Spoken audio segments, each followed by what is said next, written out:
All right, who's ready for the Dirt Life Show? Woo! What is up, everyone? Happy Monday. We're stoked to have these boys in the studio. Tonight we have episode 37 of the Dirt Life Show with the men of the new short course iRacing challenges and games, as well as some very good Lucas short course racers themselves. They brought their whole families. We had tacos earlier. I'd like to welcome Ethan Ebert and Luke Knupp. How you guys doing tonight? Doing great. It's good to be here.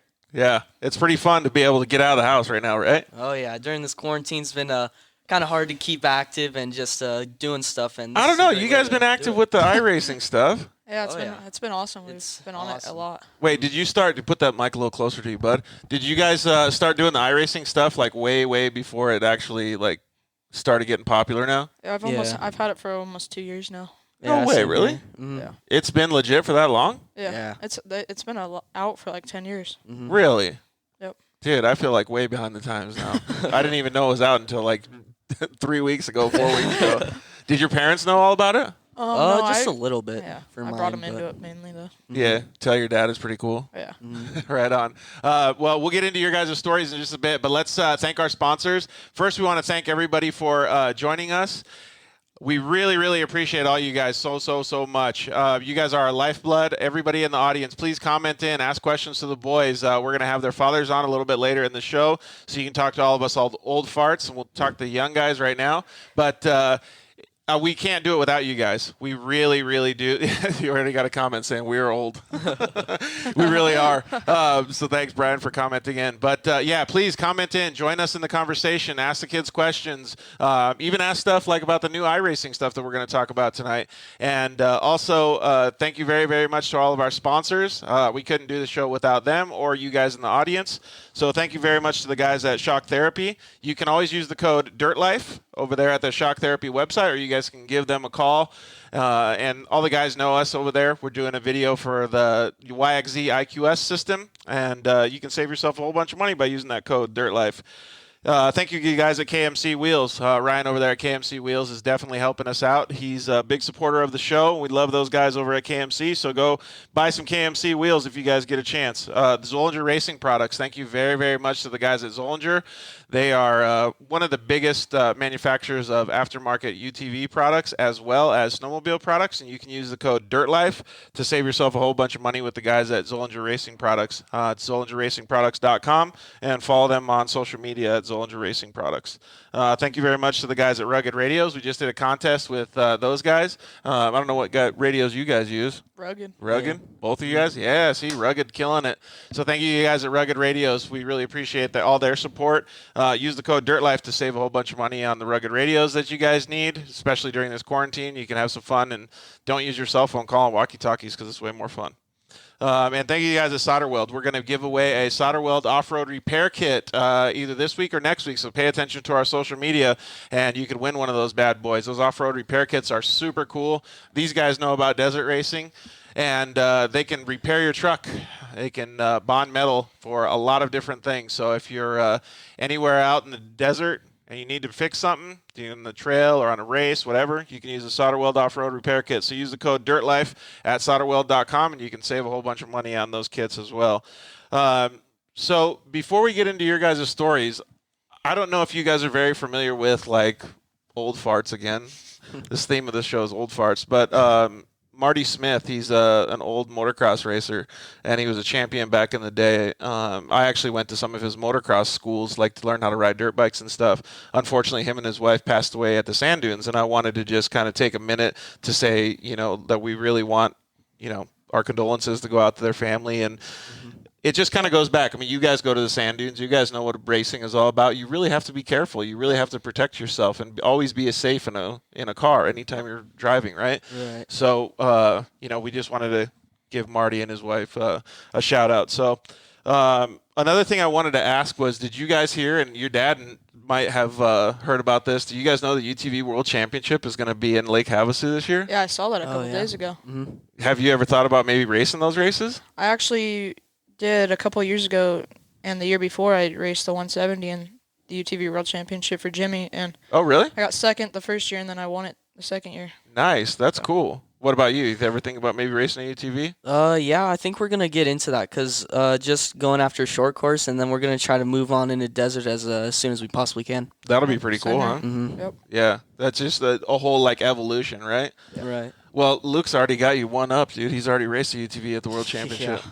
But I think it'll be cool to have the UTV World Championship up in Havasu because it's going to be like a fresh start for everybody, right? So other than Lucretia and a couple other people that are up there, like they're not going to have an advantage. It's going to be an all fresh start for everybody, right? It's gonna be cool. Right. So it should be pretty cool. I think it'll be neat to see what the kids track looks like because I know that they're going to have to completely build that thing from scratch. Yeah. So that would be pretty cool. What would you guys like to race? What class? I'm hoping for a 1000. So Luke Turbo, wants a maybe 1000 turbo. What about you? Yeah, I like probably Ethan? a turbo UTV just to start off with, and then like kind of just grow up in that class, and then get if I get better and better through it, just climb up the classes. That's cool. And so you would start, like, do you think you would start at the UTV World Championship in the short course race? Well, it's not really short course. It's just a smaller or shorter desert race. But you think you would start there? Or you think you would go, like, straight into the big dogs? Start easy. Yeah, Go forward. start easier with the shorter races, and then once we progress longer and longer, we just go into the bigger races. Yeah, exactly. And you guys probably have some good support with your father in the pits and stuff like that, huh? Yeah. With the team he runs, they all want to see me out there. So. Yeah, that would be Cool to super have that. cool, man. I want to go up there and check it out. I think Havasu is going to be a bitchin' place to have those races, so we'll see what happens. Yep. Oh yeah. Hopefully we all get to hang out and eat some tacos. So we had some tacos earlier for anybody that's watching the show. What do you guys think of the tacos today? They're amazing. Yeah, they were really good. Pretty good? Yeah, I'm not even gonna lie, that was really good. Yeah. And then the last thing that I wanted to say before we talk about your guys' stories is I wanted to thank your parents, Ethan, for very much helping me when I had my accident last year. They were a huge help in getting me back to my normal self, right? So right. it was cool that you guys helped. It was a nice thing to have, man. The support mechanism was awesome. So thank you very much to Eric and Kelly for doing that stuff. All right, well, let's get into it, man. So I kind of had the same questions. We were going to have you and your dad on and then Jeff and Luke on at the same time, but we switched it up, right? We're having the kids on first and then the old farts on second. Yeah. We can't have too many old farts in here, right? So, can you tell us how old you guys are? So, Luke, you go first. Yeah, I'm 13 right now. I turned 14 in a month or so. I'm 14, so that's the one thing I've beat you in so far. Yeah.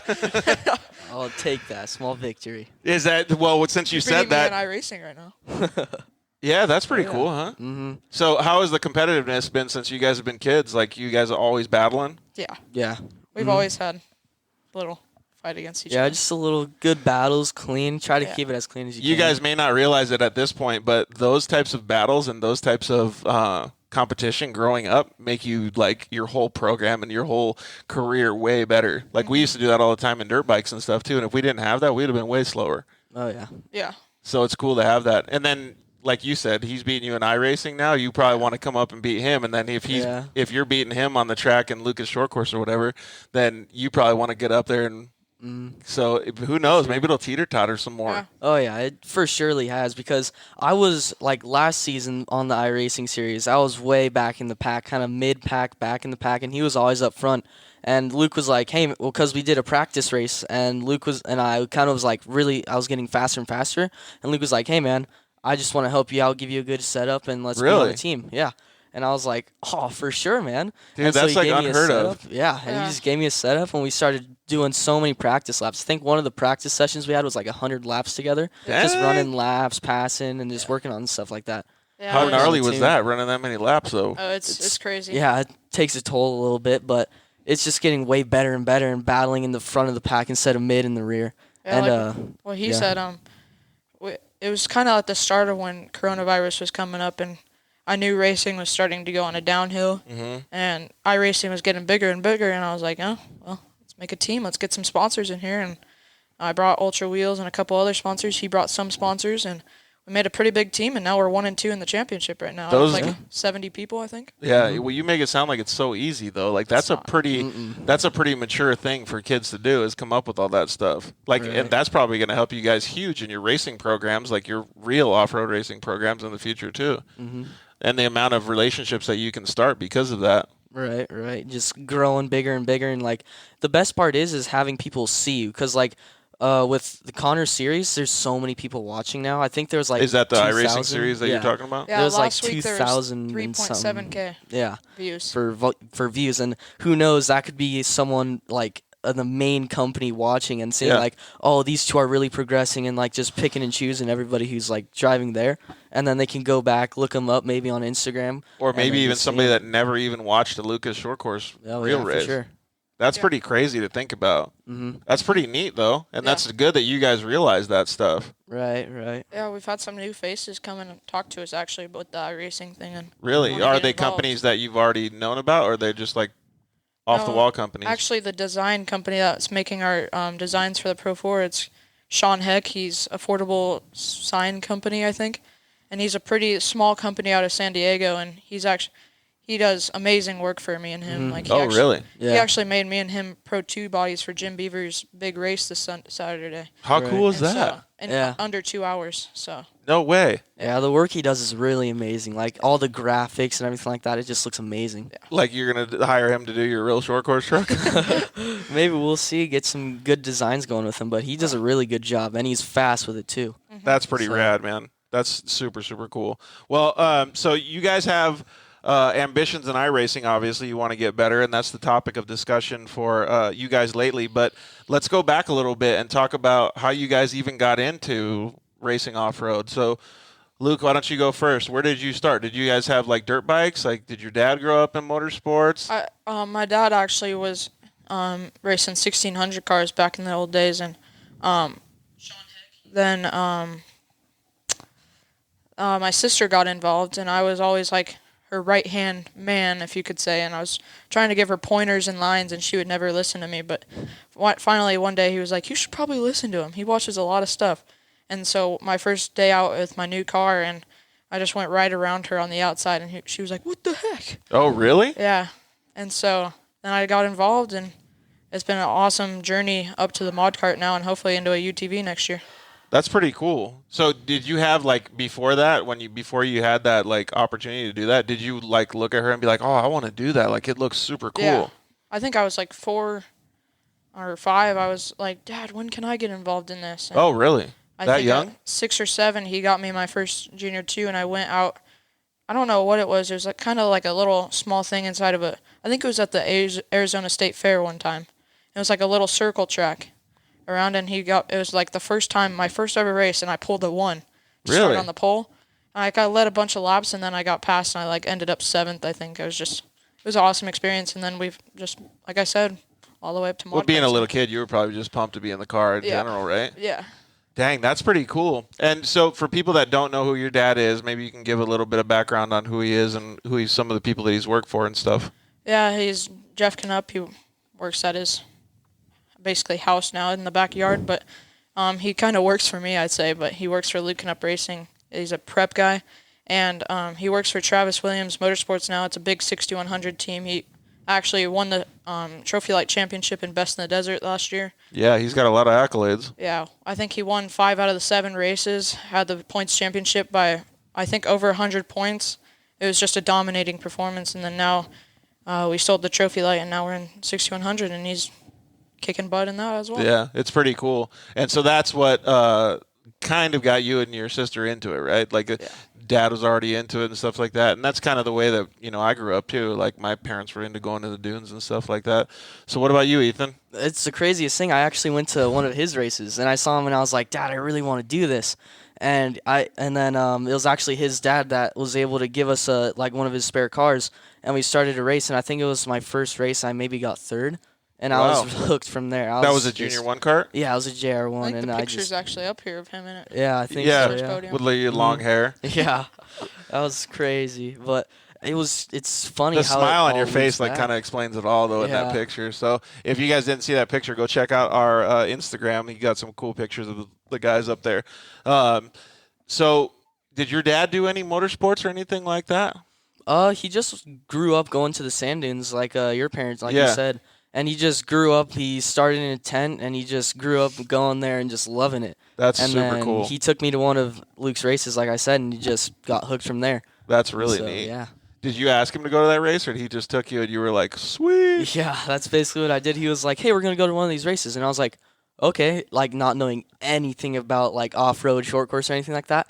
And I watched. Did you like ride bicycles and stuff at least before? Like, did you kind of know like yeah, what? I grew up riding a quad at like 3 years old. So My you dad knew a put me little on bit, one. yeah. Yeah.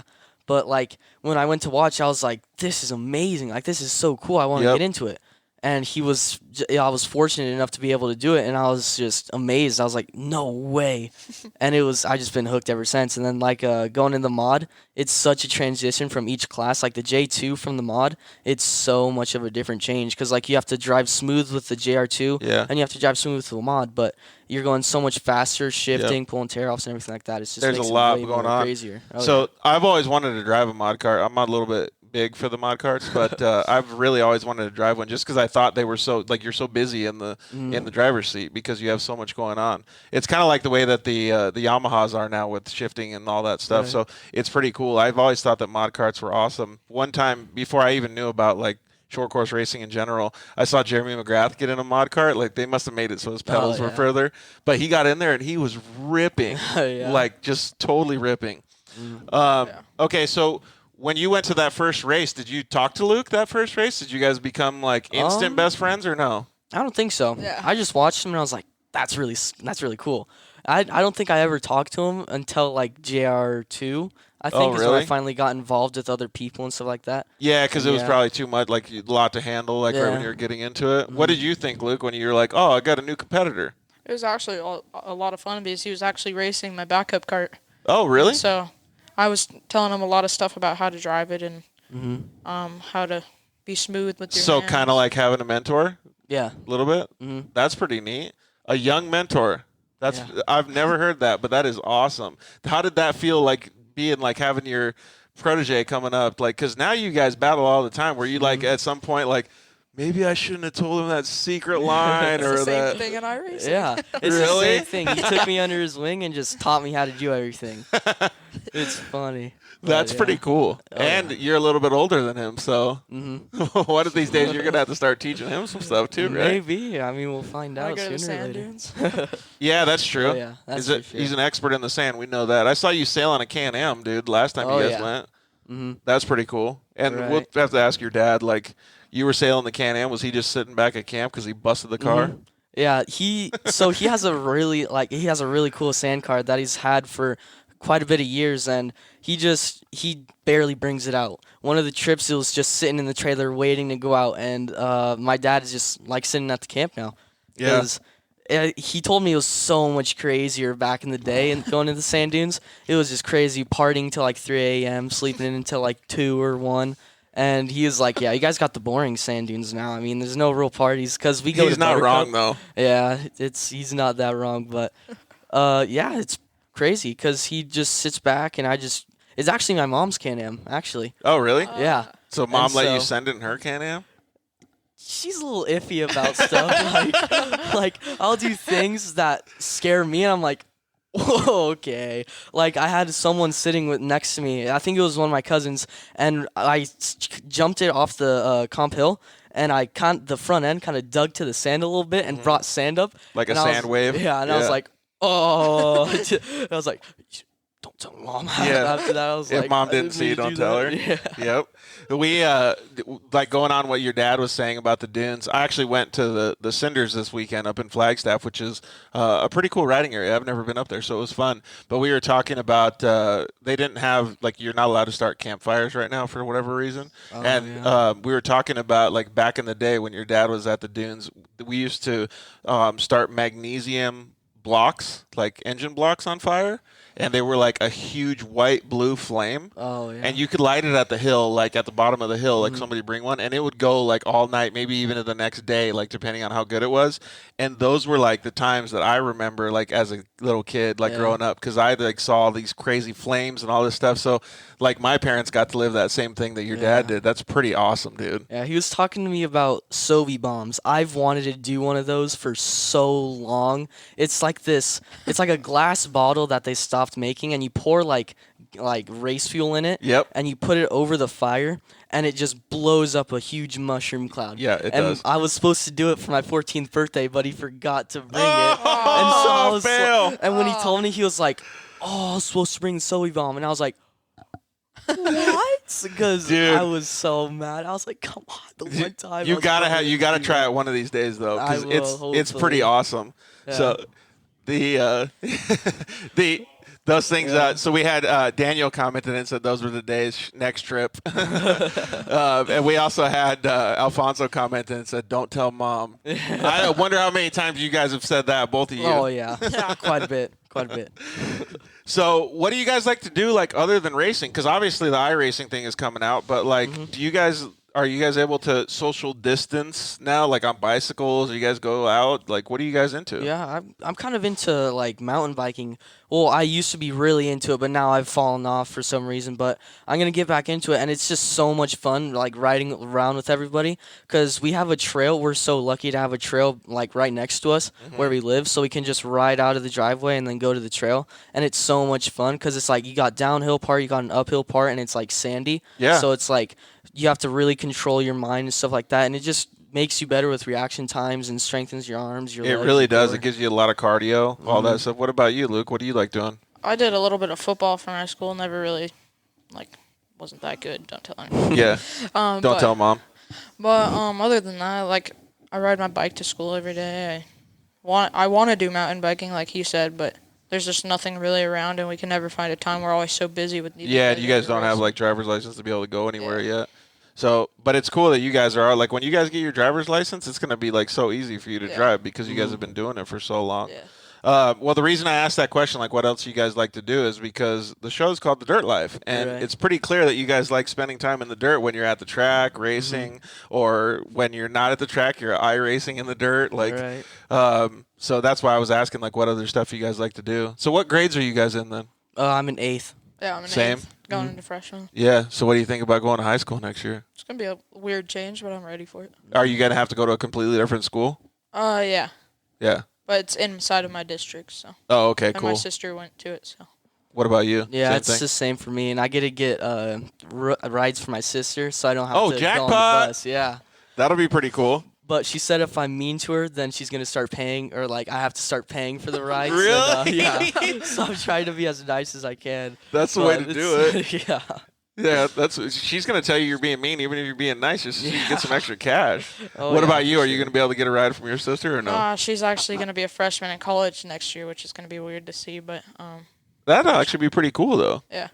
But I think one of my buddy's sisters is going to take me every day. All right, so I have a younger sister. She's 2 years younger than me, and we always would learn stuff from each other. Have you guys learned cool stuff from your sisters since they're a little bit older than you?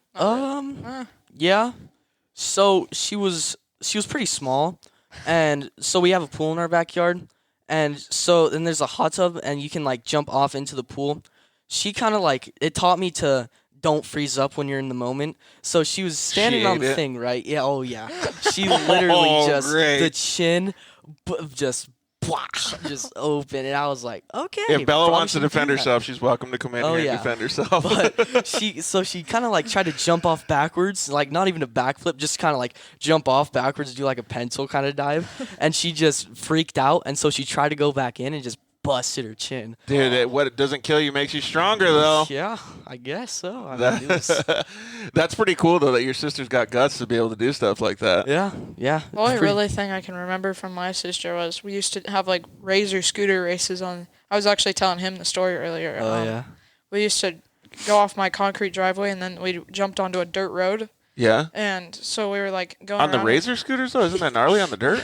Yeah, we weren't really like riding. We were just like running. with That's a new thing for the dirt life right there. Razor scooter dirt life. Yeah, and then one time I was and she was like, we were racing, and she was like, "This is how you should jump it."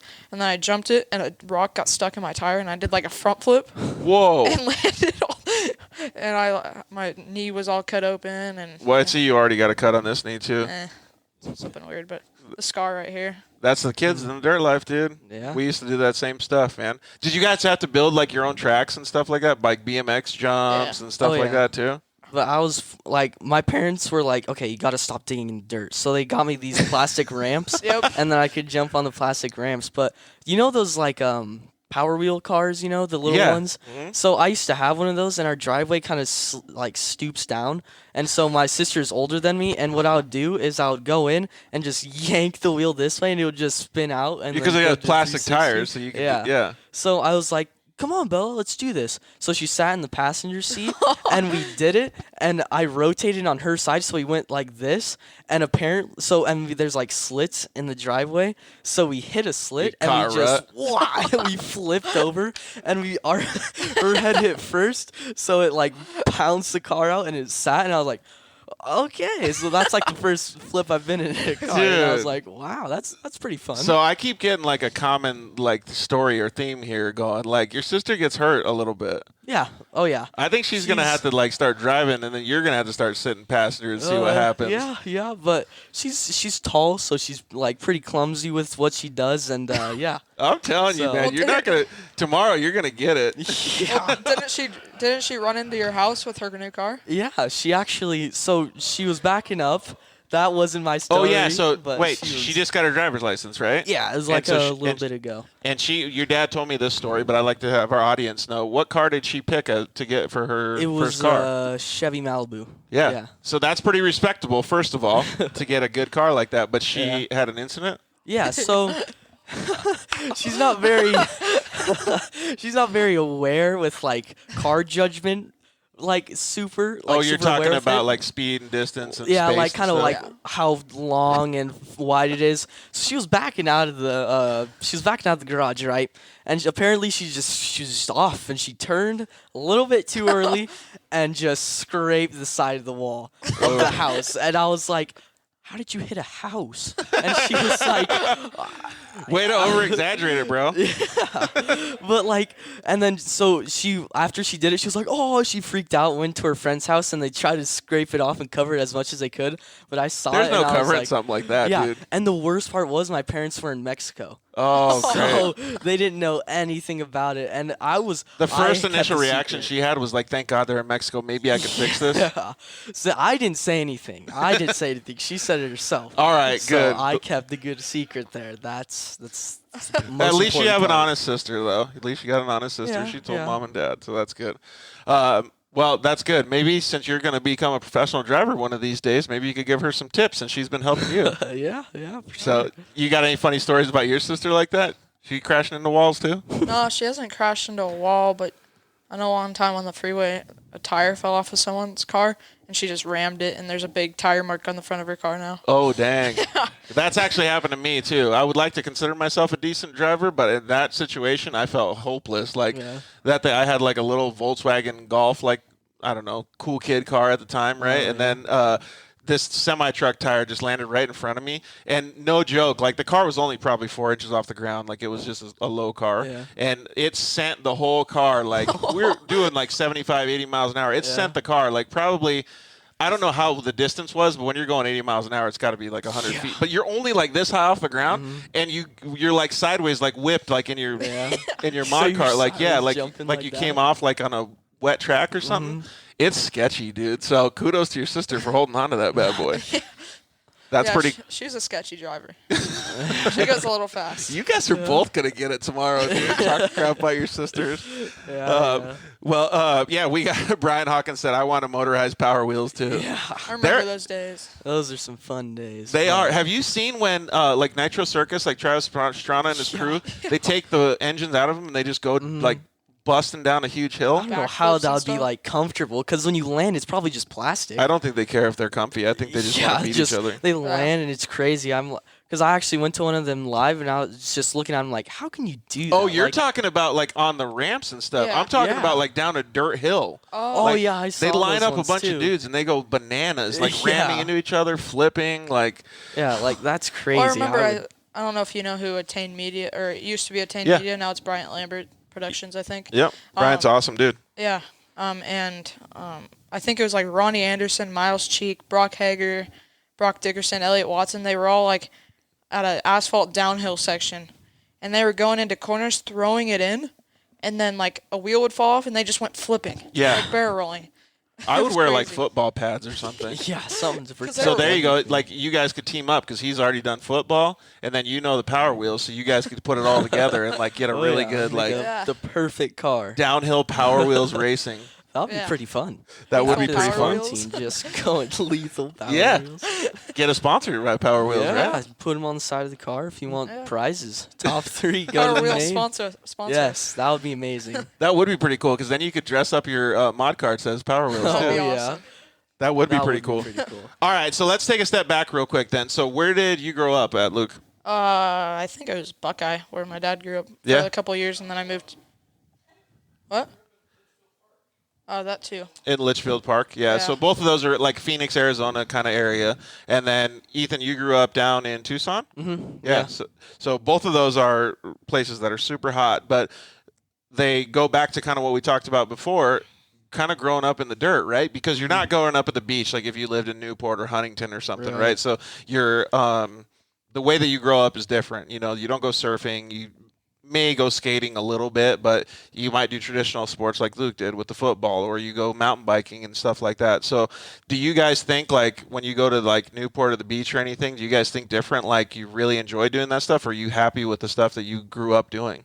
I'm pretty happy when I go, Yeah. because like when you go to the beach, there's like, because like any like going to the dunes for me is like a relief. Like there's no points on the line, just go have fun, and like that's the same with the beach. You don't have to do anything. You just go out there, have fun. Yeah, and just hang out. Mhm. Same way with like he has the dunes and I do the desert. With Yeah. when I go out and help with Travis's team, I'm usually like last year I was the Travis who? Travis Williams. Yeah.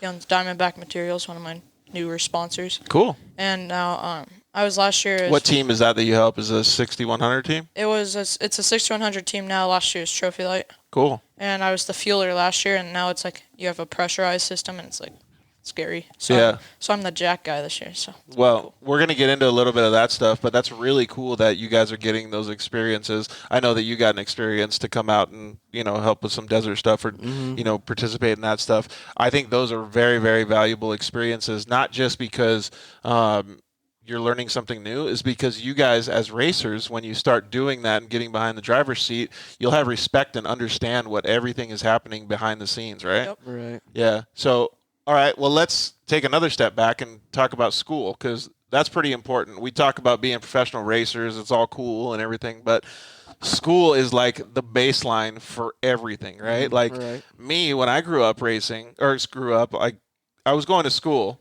and I wanted to be a professional dirt bike racer, but I didn't really like care about going to school, right? All I cared about was just going to the races.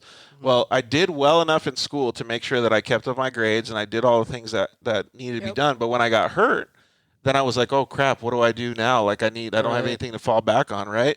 And it made me like revisit all the things like you guys have talked about, like learning in the pits and stuff like that, because I started thinking, what am I good at? Like, what am I going to be able to like go forward with? And math was really huge. Like I was good at that because I was good at like making things like what your dad is, fabricating and, you know, calculating certain things, suspension geometry, like all of those things. And so I started getting into that stuff. Do you guys have like things like that you think about in school, or do you kind of just go through the motions when you're going, you know, on a day-by-day basis? The biggest thing is for racing, I have to make them happy with, because the first thing they say is family, school, and then racing. Yeah. And so I always send them when I get my report card and everything what I have, and they're like, good job.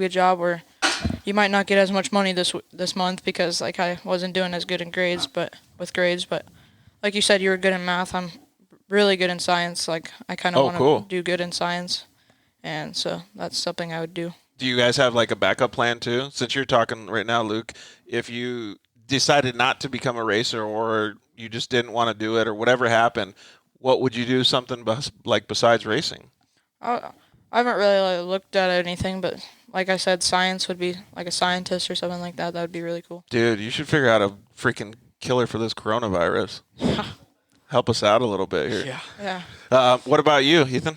I'm not the best in school. I'm kind of like, I graze the bottom of being able to race. Yeah, but and every not- time I talk to you, dude, you're smart. Like, is it because you just don't care? Well, I'm good in language arts because that's mainly like writing and reading and stuff. I'm pretty good at reading. I personally don't really like to do it in my off time, but I'm pretty good at it. You're pretty not good sitting at, out like in the writing day room essays. reading books and Yeah. stuff like that. I'm pretty good at writing essays because I like to like talk a lot and like make up stories, I guess. And yeah, that's basically it. And I think I would fall onto like wrestling probably. Really? You like wrestling? I've been doing it since 7th grade. And so it's just been really cool getting to hang out with all my friends and everything like that. That is pretty cool. Yeah, it would be really fun because like wrestling and stuff like that is like, because wrestling is just something so cool to do, and like you don't really have to you have to have a lot of skill and a lot of strength, and you just have to do everything like all yourself. Because like I self-taught myself, and like, well, not really self-taught, but I had really good coaches and people like that, and I had a lot of people to back me up with Right, it. you were self-motivated So, and you want to right. go forward with it, so you were doing all the like extracurricular stuff to be able to get better. Right, and I was just and my dad used to wrestle as well, so he was pretty good in it, and then I just wanted to carry that on, and my grandpa is really into it as well, and I just really wanted to get back into wrestling, or I just want to now, but since I dislocated my kneecap, I had to sit out the whole season for 8th grade. You healed up pretty quick though, dude. Yeah. We had a comment come in. So Chris Pete 369 says I like to make up stories, and he started laughing. Yeah, that's my cousin. He's like #1 on fake stories there. Oh, is he? Yeah, he tells a lot. So yeah, I need to get back into wrestling, and I need to get back in shape because I'm pretty out of shape. So that's what mountain biking. You're helps putting on with the too. Corona Quarantine 15. Yeah, for sure. That's what they're calling it these days. The tacos have been getting pretty hefty on me too, so I've been trying to ride my bicycle a little bit more too. Yeah. How did you dislocate your knee? Yeah. So Well, the question was, I was- how did Ethan dislocate his knee? I was out in the woods, right, and I was just Living walking. your dirt life. Yeah, living the dirt life, and I was just walking in the woods, and all of a sudden a mama bear, a mama bear with his cubs just jumped me, and so I had to fight him off, and the bear just barely grazed my knee and just popped it out of place, and I was like, wait, so the bear waited, and I got it back in, and so I had to limp, Should we ask Yeah. your sister if the story is true or not? She'll say it's I true. think you're making this story Yeah. up. She'll say it's true. Oh, Full Bella's in on facts. it with you. Yep. Mhm. Well, Chris is laughing, so we're gonna assume this story might have a little bit of falsities in it. I mean, it was a bear. Well, okay. That's Well, the then story. what we'll do is we'll ask your sister after your portion of the Yeah, show bring her on the show.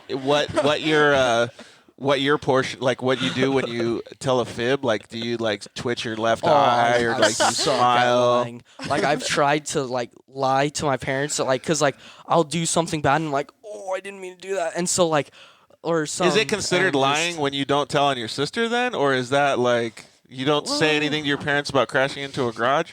Yeah, I didn't say anything, so I. So is stayed that considered strong. lying for you too then? Like, I don't know, man. I don't know. I don't Protecting know. a bad secret yeah, there. I know, but when I lie, I like smile because I can't lie. Like I can't, and that's how my parents actually like raised me. They're like, "Don't lie to me," and they'll make this just like the weirdest face, and I'll look and be like, I didn't do that," and I'll start to like smile, and it's like, "Dang it, they caught me," and then it's like, "Yeah, okay, I did." It was a Well, trampoline and a so rope. now I'm confused because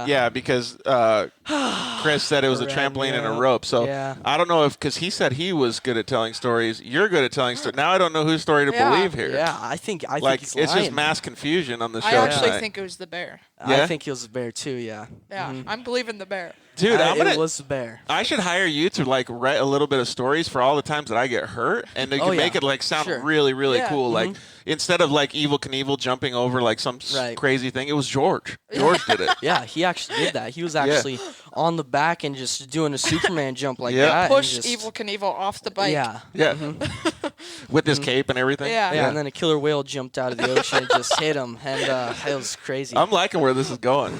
All right, well, let's get back on track a little bit. So, do you guys enjoy going to school then, or is it like hey, I can't wait till I get off because I want to go do my own thing for racing? Yeah. Every week before racing, I'm always like, can school end? I know. Gosh. I always just look at the clock every period. I'm like, all right, my parents are going to come pick me up at 6, and it's like 4th. Yeah. I'm like, come on. just end to end. And it seems to get longer and longer before you get picked up. It always is, dude. It's that anticipation thing, right? And then you get in the car and you're like, sweet, I got to go all the way to Glen Helen to race this weekend. And then you're like, crap, it's another freaking 8 hours. Yeah. That's the same way we were when we grew up. Myself and my co-host Casey Peck, and even a lot of the other guys that were racing dirt bikes and stuff with us. It was the same thing, man. You just can't wait, the anticipation. And the reason that we started the Dirt Life was because we all learned a lot from those experiences, right? Like so. As much as we may or may not like school, there's a lot of other growing and learning that happens at the races, in the garage, with mom and dad. Like you have a special relationship with your family that a lot of kids don't have. So both of you guys have to spend a lot of time with your sisters, your parents, that kind of thing. Do you guys enjoy that? Yeah. Yeah? I do. There's a couple of times where it's like kind of tedious, because like you just like after the races is kind of a hard time to hang out with your family, because like it's either really nice to hang out with your family if you got podium, you won, and it's kind of hard because like if you got like taken out or something like that, or something happened, and it's kind of hard to stay positive after the races and just kind of like brush it off like, all right, I'm all right, just get over it. One race, we still have a whole race, yeah. But think about if you didn't have their support on the way home, you know what I mean? Like they're there with you, they're part of your team. Like I'm sure there's a lot of self-recollection that comes back after a good race or a bad race even. Like, hey, you know what, this bad race, we learned all of these things. We're not going to make those same mistakes again. And then so you guys get to talk about it for, like, let's just say it's coming home from Glen Helen. That's 8 hours worth of driving, And then you get to think about it the whole time when you're in school, right? Yeah. But those aren't bad. Those are really, really good things. And they always say that you lose a champion, or you win a championship on your worst days, not your best days. So everybody wants to go win a race, right? But what do you do when you don't win a race? You make the most out of that day, right? Yeah. So it sounds like you guys are doing that. Yeah, you just kind of like look at the positives. Like if you had really good passing, really good shift points, really good like just corners and everything like that, you just kind of try to see what was the best about the race. Like if something bad happened with the car, you look at what happened before when the car broke, and you see, okay, I did really good there, improved that corner, improved the shift marks, and just things like that. Can you give do you do the same thing, Luke? Yeah, actually, it's a little bit off topic of what he did, but last year I had a pretty bad racing season. I didn't have like the best of luck, I would say, but I took a lot of positives out of it, and I'm coming out this year, which kind of sucks. We're in April and we haven't even had one race yet. So. But you're ready though. Yeah. So I'm ready to have a good year. That's similar to what happened with me. In 2016, I had a really good season. We started with the Yamaha YXZ, and we did really well. We were on the podium more times than not. And the races that we didn't finish, though, were pretty horrible, right? So we learned a lot from those. And then 2017 was just like one that I wish I could just throw away. Like we had started getting sponsorships and support from Yamaha and all these cool things, right? So it's like, oh, my God, this is going to be the best year ever. And then so many different little things happened that made it not a good year. But the next year when we built our car for the 2018 season, I didn't even plan on racing the full series for Lucas. Came out, first race, got a second place. So it was like a whole turnaround thing, right? And I wouldn't have been able to do that if I didn't learn from my bad days. So it sounds like you did a lot of that last year too then, huh? Yeah. So it's good, though, that you do learn that stuff, because you come in with a whole fresh mindset and you're like all pumped. It's a whole different ball game after you have one of those, huh? Kind of like a reality check, right? Yeah. Yeah. It's cool to see all the things that I haven't seen before with all the bad days. Yeah. To see all the support I had behind me. Well, I'm looking forward to seeing what happens when racing starts up again. Yeah. See how you turn it around. Yeah. So when you guys are at the track, is it like all business? You guys have fun? Because I know that you guys have awesome support systems with your family and friends around. Yeah. It's all friends and family, like you said. We have a lot of fun. Do you guys have like a certain schedule and regimen that you do? Like, let's just talk like Chad Reed, for instance. I think he puts on his left sock or something like that every time first. Like, do you guys have stuff like that you do at the races? I think I actually, when I put the steering wheel on, I hit it twice. Really? I do that. What about you, Ethan? My dad and I have a handshake, and every single time before we go out, we just do the handshake, and it's just like it kind of brings you closer and closer together with everybody, because like it's just something that him and I only do. You start getting used to it, yeah. Right, and it's just like, all right, every time, and I don't think we've missed one time he hasn't done it. But yeah, it's Tell really them that cool. after the handshake to plug in the radios from now on. yeah. And then make sure that you can always hear. What about your mom and your sister? Do they do stuff like that when you guys go up to the track? Kinda, yeah. They normally go earlier to watch like every single race. Get and, their like, spots in the grandstands and stuff? Yeah. Is that what your parents do too, Luke? They watch at home. Oh, they don't do like they? going to races. Yeah, my mom was never a huge fan of going to the races either. She took me to a few dirt bike races back in the day, but I think she liked watching from home or hearing how it went when I got back too. Yeah, she's a scaredy cat, I'd say. Yeah. She doesn't like seeing me go 80 miles per hour. But and we can talk about the speed too because you guys haul butt. But she supports you though. Yeah. Yeah. So that's pretty awesome, man. You got to respect that, right? Have you guys ever gotten hurt racing or no? I don't think so, actually, yet. Like, well, kinda, like maybe just. Well, four wheels is concussion pretty or two. safe, so. I've gotten hit in the arm before by a rock at Crandon. It was a big rock. Really? Yeah. Yeah, you wouldn't think that like the mod carts or any of the like smaller vehicles, like even the UTVs, like I've had a rock that was probably the size of like a bowling ball size Yeah. come and just hit me in the side of the head. It like took out my shoulder, like the whole deal. For It sure. hurts. It's crazy that those little cars can throw up that big a chunk of dirt or rock, huh? Yeah, and in Crandon, he actually broke my GoPro case because I was behind him and he chucked up a rock, and we have the footage, and we put it in slow motion. You can just see the rock get closer, and it just shattered the case. Really? Wow. Yeah. Oh, so you can see it like all the way coming up? Dude, that's nuts. I still have the rock that hit my my first ever Troy Lee helmet at Crandon. It took about like that much paint off of it, and it complete like I have the rock in my room. I painted it with like Crandon on it. I'd be so pissed because Troy Lee helmets are awesome. They are. That's cool that you got to go to Crandon. Did you go to Crandon? I think you did, didn't you? Yeah. How was that? Did you like it? It was pretty good. I think it was my first race on the 49th year. We got third. So that was Really? yeah, it was really Good job. How'd you do in Crandon? Do you like the long track, like the wide open the whole time? Yeah, I like it. I actually last year it was part of the bad luck. Started the first day I actually qualified third, and I made it half a lap, and my chain broke, and I got smashed from behind, and then That's like the worst when you travel that far and you have bad luck. the second day I started dead last with me and my buddy Braden Chermonte. We made our way up to second and third on the last lap, and then we both got spun out Oh, man. by the same guy.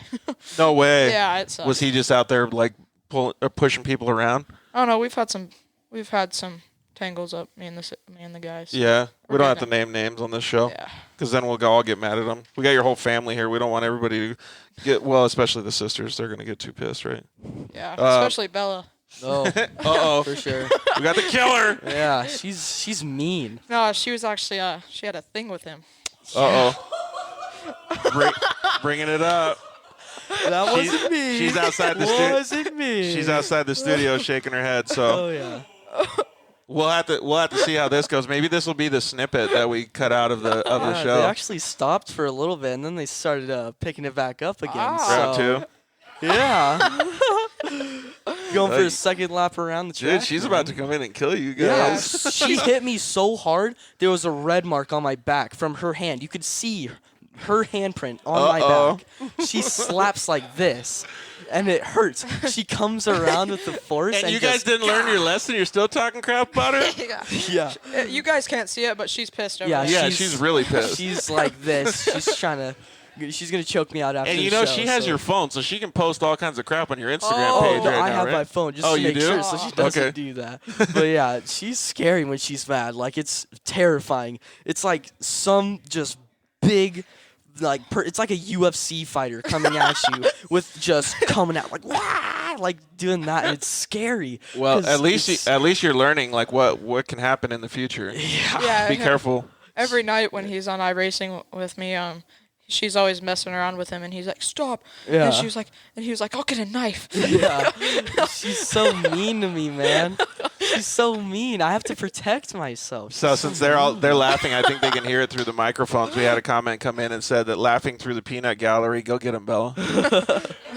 So all right, well let's give your sister a break, dude. So do you guys really like? What's your main goal in racing? You guys want to become professional racers like a Kyle LeDuc? Like what's your goal? You go first, Luke. My biggest thing is I want to win a challenge or a championship in the lures division before I go out to desert. I've already won a couple challenge cups. I've won championships. Just haven't gotten the cool championship in lures. The it's like the Cup Series. You want to always win that one. Right. So I've always wanted to get that. Exactly. And what about you, Ethan? I've just always wanted to like grow up into the different classes and just be like top 5 in every race. That's what I've been telling my dad. I've just been saying I want to get to that level of I can get top 5 every race. So both of those sound like to me like you guys could, like if I could pick your favorite drivers for you, I think Luke's would be somebody more like a balls to the wall guy like Kyle Duke, and yours might be more like Rob McCachran, where he's like always up there, like kind of consistent and stuff. Is that a good assumption? You actually picked the right one. Did I? My guy is Kyle Duke. Yeah, and he's actually a super good guy too. Yeah. Like he's a really nice person in general. What about you? Who's your favorite driver then? Yeah, I think it's probably like R.J. Anderson. Yeah? I really like him because he's pretty conservative with his truck, and he's been get better and better, and I've just been watching him. Yeah. And it's so amazing to see how like he progressed. Like, 'cause I think he won the Pro 4 championship last year. Yeah, he does very, very good. Have you guys ever thought about like what happens behind the scenes with those guys and how much actual hard work those guys put in? Oh yeah, That's for crazy sure. with 2-truck team like he had, the Pro 4 and Pro 2. Yeah, 100%, man. Those guys put in so much work to get to that point. You guys think you're ready to put in that much work? Yeah. Yeah. Just as long as you get out of school and put that behind you. Yeah. Just get out of school and just start. Because for having 2 different cars and driving 2 different cars, it's so weird. Because it's like you have to put on a whole new mindset. Like, because I was driving the J2 and the mod for a little bit, like both, for like a couple races. And I would screw up in the J2 because I was driving it like a mod. And then when I would get in the and then when I would get in the mod, I would drive it like a J2. So it's just kind of like different mindsets you have to go through. And yeah. That's good though, because it kind of trains you. Like if you do Pro 2 and Pro 4 in the future, or you do desert racing and short course racing, like, are you starting to get that muscle memory and stuff like that? Like now, like since you guys are kind of growing up. Right. Yeah. When I was in Junior 1, I actually carried a bunch of it over to the mod car because it's crazy. You think it's like a Pro 4 how you just throw it in and go since it has so much horsepower, but it's actually you want to ease into the throttle, like smooth through the corners, perfect on shift points. Yeah. It's cool that you guys understand all that stuff. You would be like really, really think that it's crazy that a lot of people don't have any idea, especially like older guys that come into the racing and either they have money or they just want to get into it, whatever it is. They don't know any of those little like tricks and stuff like that you guys know. Have you ever heard the phrase like drive with like there's an egg between your foot and the throttle?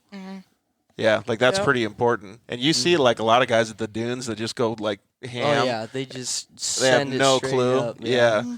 So it's cool that you guys can think of that stuff. So if you guys could have, because I always wanted to ask this question to people that I don't really think that have like a bunch of UTV driving experience. If you guys had any pick of any UTV, if you could just go down to the dealership right now and just put down cash, which UTV would you get?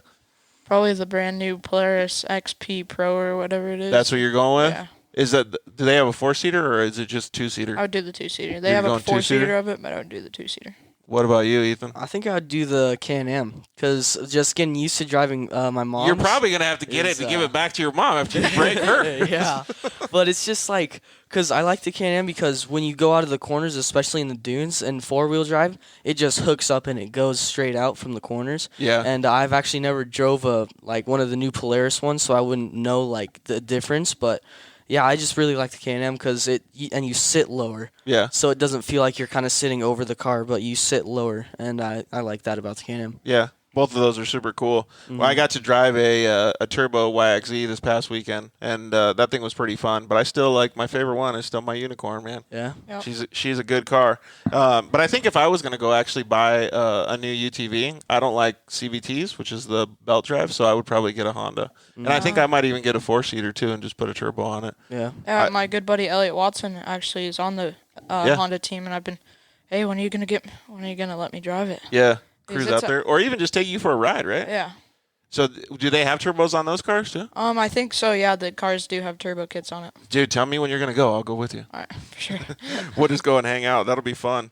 All right, so we already kind of answered this. I was going to say, how is it growing up with an older sister? Well, I already know that later on you're going to get your butt whipped. So Yeah, for sure. So what's your guys' favorite part? And Luke, you can start with this one. What's your guys' favorite part about racing? And it doesn't have to be jumping. It could be hanging out with your family. It could be working with your dad in the garage. It can be anything that you want. But what's your favorite part about racing? I think mine is the adrenaline rush or just banging doors with your buddies because you're kind of, they always say you're friends on the track, but you're kind of only friends on them off the track. Right. So I try to keep my relationships off the track and not on the track, you know what I mean? Yeah, exactly. You got to make sure that, like, we were talking about this before the show, eating tacos, mind you. Whenever you get off the track, never throw your helmet, right? And my co-host Casey is a real big advocate of that because it teaches you a lot when you can maintain your composure. And you're talking about things like when you say battling door to door and things like that. That means that when you get off the track, you already know in your mind that you have to maintain your composure, right? If your buddy takes you out, let's just say you and Ethan get together and you come off the track, both of you guys are mindful enough to be able to get off the track and say, you know what? Racing is done. We can go back to being friends. Yep. Mm-hmm. Yeah. So, all right. So, Ethan, what's your favorite part about racing? Probably just like the bonding time you get with your family, because like they all come up there and come to see you, and it's like your nerves are kind of higher when there's more people, and so when you're out there, you just like to bond with them more. Like when you're off the racetrack, just like talk with them and just like kind of like build your relationships better and better with them. And like that's just like going with practice sessions, like going out with my dad, just going to Glen Helen. It's always really fun. It really does give you a whole different perspective on relationships and stuff, right? Because you see all these people supporting you and you want to give back to them. And I know Luke can agree with this. Like, how satisfying or how gratifying is it when your whole team, you're the driver for the team, you get a podium, you get a win, and you get to thank them because it's so meaningful because they've worked so hard and you guys realize that. Right. Yeah, it's awesome to be able to thank them because all their hard work and dedication. Like, mainly for me, it's just me and my dad out there most of the time, which is awesome to see me and him have good times when we have good races. But after the race, when I have a bad race, he's always there to pump me back up until. That's a good dad right there, man. Good job. So you guys do other stuff. Like, I was asking that question for one reason, and it was because I want to understand you guys as, well, young men, but you guys both like to give back too, right? Yep. So I know that you do some giving back with the Ronald McDonald stuff, so we'll talk about that. But what do you like to do to be able to give back to your family or friends or people around you? I just like to like bring them happiness and joy, you know, like, cause like if my friends are having a bad day or whatever, I'll just go over them and be like, hey, dude, we can talk about this, you know. And then like my dad actually does a lot of charity work, and he gives them like money to different types of charities and stuff like that. So yeah, I just want to grow up into my dad's shoes and just give away to charities. That's pretty admirable, man. And you learn a lot, too, because your parents helped me, and that was a super solid thing for them to do for me. So it's cool to see. And, Luke, I even saw you one time at the Ronald McDonald Foundation. It was a benefit. I don't remember what it was actually called that time, but you do stuff with Lucas and other partners to give back to the community, right? Yeah, Lucas, Super Clean. I don't know other people, but I know Super Clean and Lucas were a big part of that, and it's awesome to give back to all the kids in need, and it's very sad to see how tough they're doing. Well, so let's explain it a little bit more. Let's go draw it out a little bit more. So you got the opportunity from racing in the Lucas Short Course Series to be able to go to the Ronald McDonald House I saw you in Phoenix. I think you did it in a couple of other places, but kind of walk us through that whole process. So Greg Cozzo invites us, and he works for Lucas. Yep. Called the Big Red Cowboy Hat. Yep. We bring our car out there. We put them on display. We bring some autographs, some T-shirts, some swag, and you're mostly talking to either sick kids or hurt kids or something like that, or families that were in need of getting medical assistance for their children or families. And we also bring food out for them and cook for them. So that's awesome. So the one that we went to that I saw you at, there was a barbecue, and then a lot of the, I don't know if you want to call them patients, if that's the right word, but a lot of the people that were there got to come out and look at the race car that you brought, the one that I brought, and just, it was a good time for them. You know, like, what does that feel like to you giving back? Is that like almost like winning a race? Yeah, it's awesome to do and be a part of because not many people get to experience that, and it's very gratifying and very awesome to feel that. It's hard to explain, but it's awesome. Well, you should be happy with yourself for doing that stuff because that means a lot to those people, and it really teaches you a lot too. Because once you get to the level of the Kyle LeDuc level that we're talking about, you're gonna already know all that stuff. Like, so you're gonna be able to give back, and you could use your sponsors to give back and stuff. Yep. And it sounds like Ethan's kind of on that program too. He's gonna try to do the same thing. I remember he was at a couple of them as well. Oh yeah. I don't think I saw you at the one in Phoenix, but you went to a couple different ones too. Yeah, a couple of one because I think we went to one in Phoenix. I think somewhere it was a little bit ago. Yeah, I went with Luke and then I think it was Barry. Yeah. Connor Barry, Aiden Ford. Yeah, the guys at CBR they usually go to. Yeah. So what did you think about it? It was pretty cool. It was cool to just be able to show people, like, because we were in our race suits and they could just see the race suits and everything like that, and they could really just like get some swag if they really wanted it and stuff like that. And I think Isn't it's it just funny cool. the things that we think are like take for granted, like being in our race suit or whatever? We're just like, oh, okay, business as usual. But to see somebody else's face, like, oh my gosh, this is a sure. young race car driver standing right in front of me. Yep. Yeah. That's pretty neat, huh? Yep. That's what I like about Crandon the most is because we do that parade and we get to drive the mod carts on the street, which is really fun.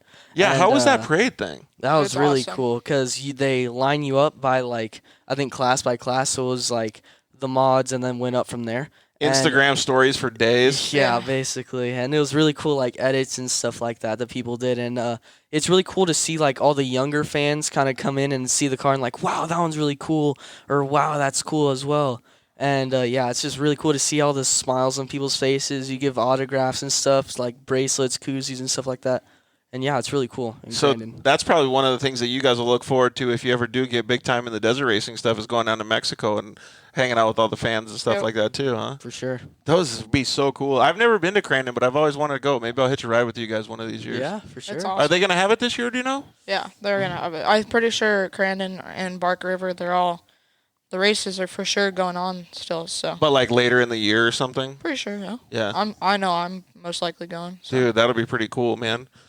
All right.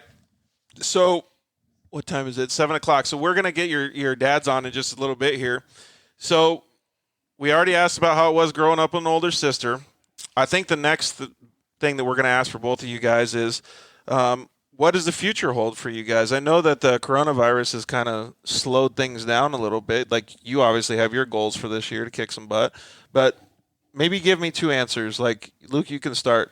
What's this next year have for you? And then where do you see yourself in 5 years?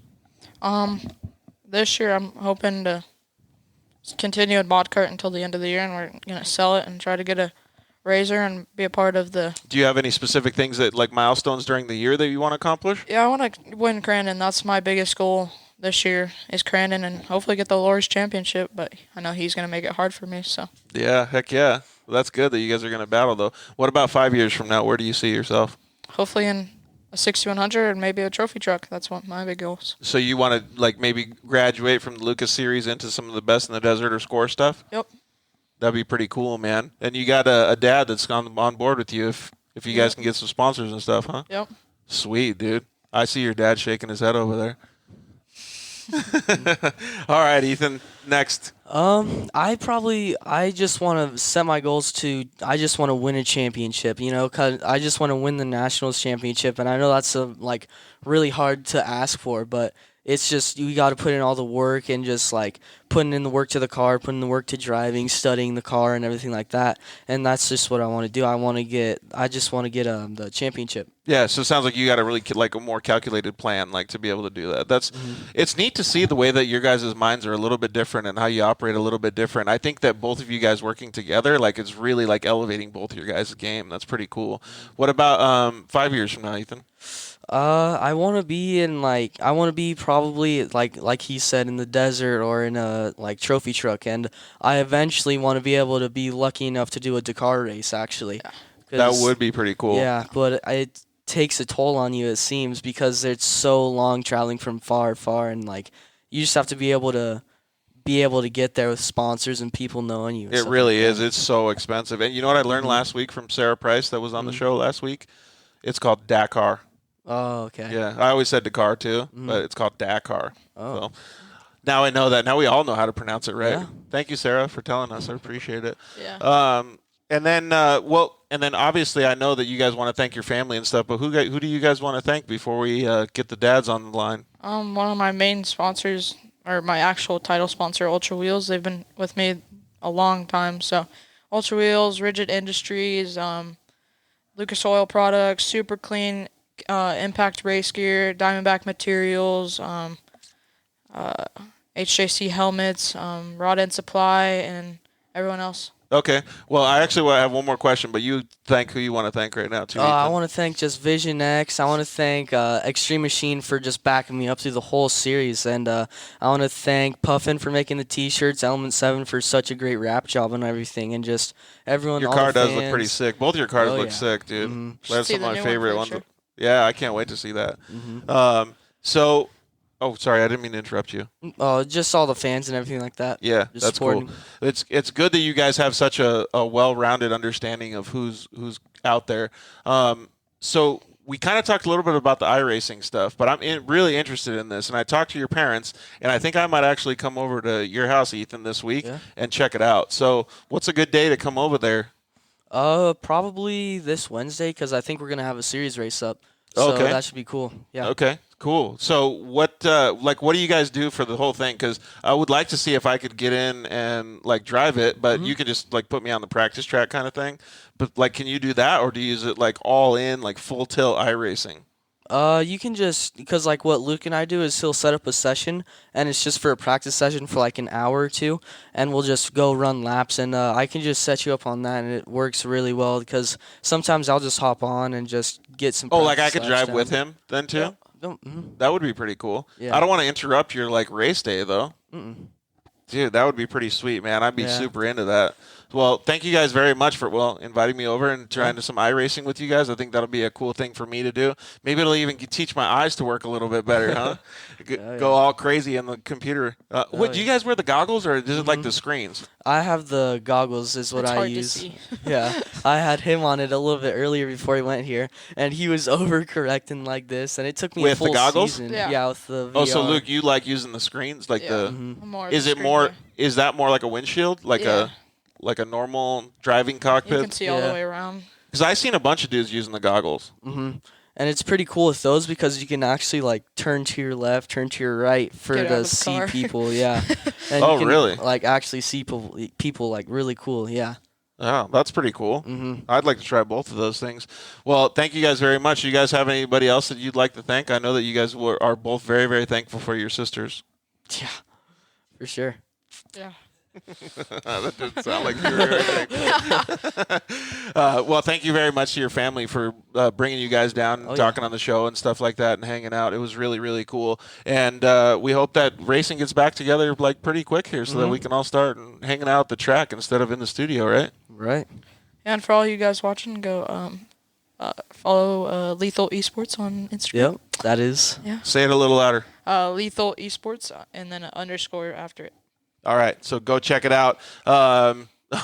We got a comment coming in saying that maybe the iRacing stuff would be okay for me because we can still, I can still drive like a beast. We drove that turbo car at the Cinders, and I was too short with my leg braces on to reach the brakes, but we still hit I think 70, 75 miles an hour with no brakes and just the clutch and the gear shifter going ham. It was pretty fun down some of those dirt roads. So Brian, thanks man, thanks for hopping in the passenger seat. We're gonna go to commercial break and we'll be right back with all the old farts. See you guys soon.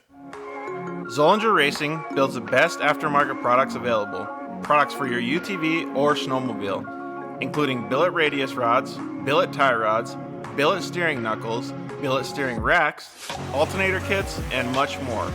All manufactured in the United States in-house at their headquarters in Nibley, Utah. Travis Zollinger and his team test in some of the most brutal conditions, racing in places like the Best in the Desert Mint 400, Ultra 4 King of the Hammers, UTV World Championships, and many more. Visit ZollingerRacingProducts.com and use the code DIRTLIFE to get 10% off your next purchase, and join us on social media at Zollinger Racing Products to see our products in action.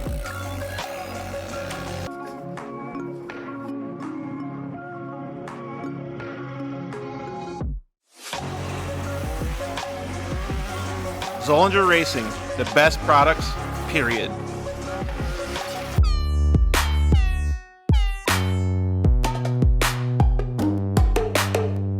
Hello, I'm Justin, the founder of Shock Therapy.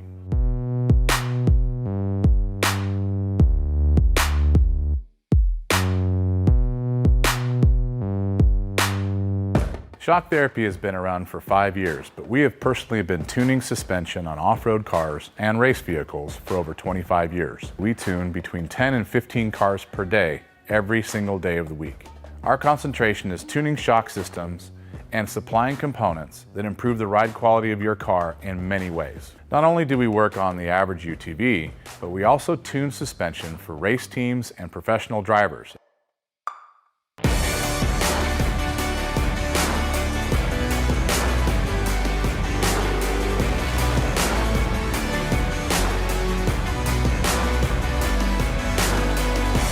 We currently tune for over 87 race teams in Best in the Desert and SCORE. Our clients and race teams rely on our suspension components to allow them to win races and keep them safe. Suspension is a moving target, and we are always trying to hit that target with every customer that we work with. Each customer's needs can be different, and we tune our kits accordingly. Our research and development never stops. We improve our components every single day. As the industry evolves and improves, so do our parts and kits. As of right now, we have over 100 products for UTVs. So when you bring your car to us, you have the satisfaction of knowing that you have the most experience, the highest quality products, and the fact that your car is being tuned specifically to you.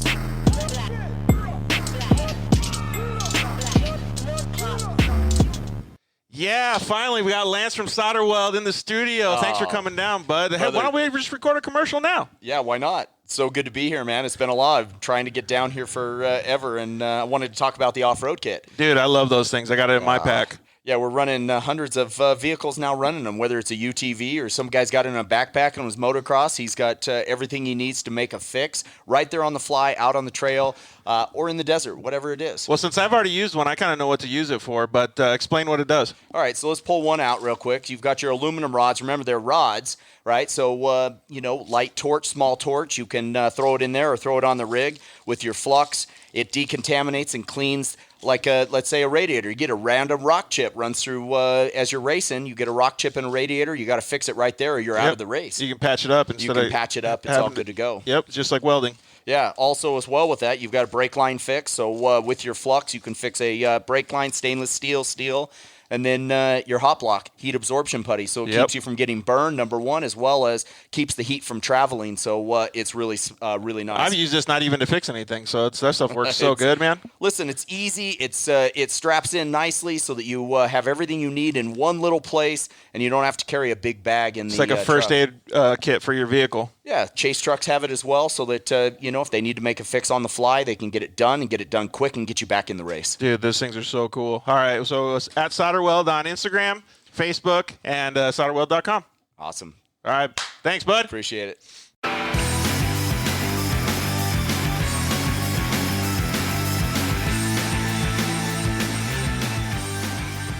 Yeah, we're back.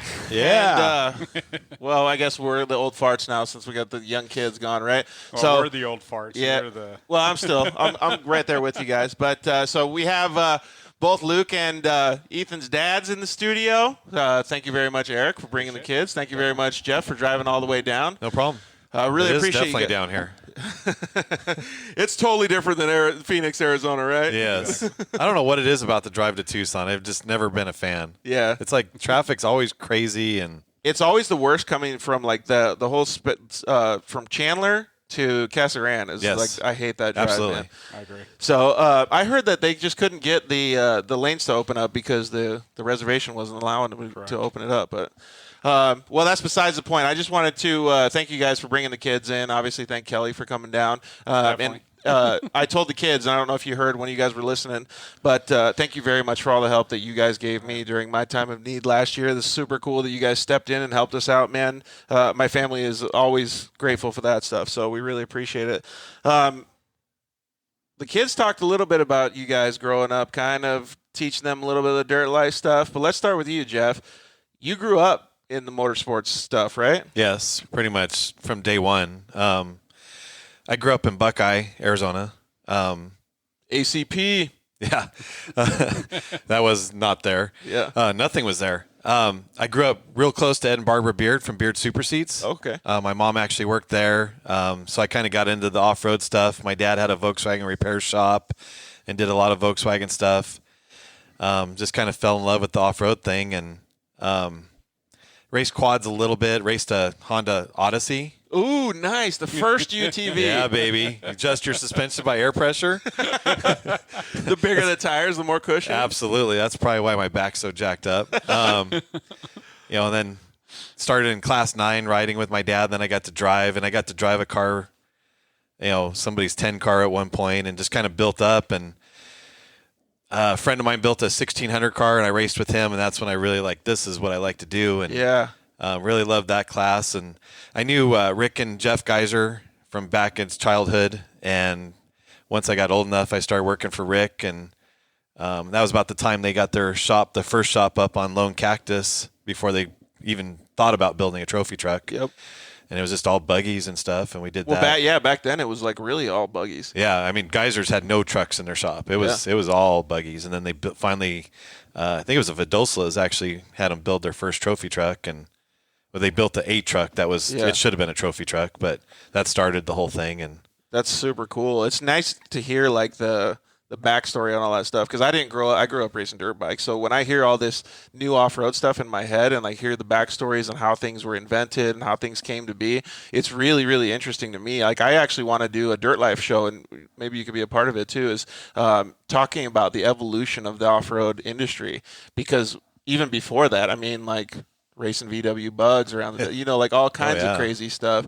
It's pretty neat. And for Eric, since to have somebody like that to talk to and hear those stories, got to be pretty cool, man. Oh yeah, no, it's been a great adventure that we started 4 years ago. Yeah. We try to get the mic a little closer. Sorry, Bubba, one of our friends, got us into this. He goes, "Hey, come out and check."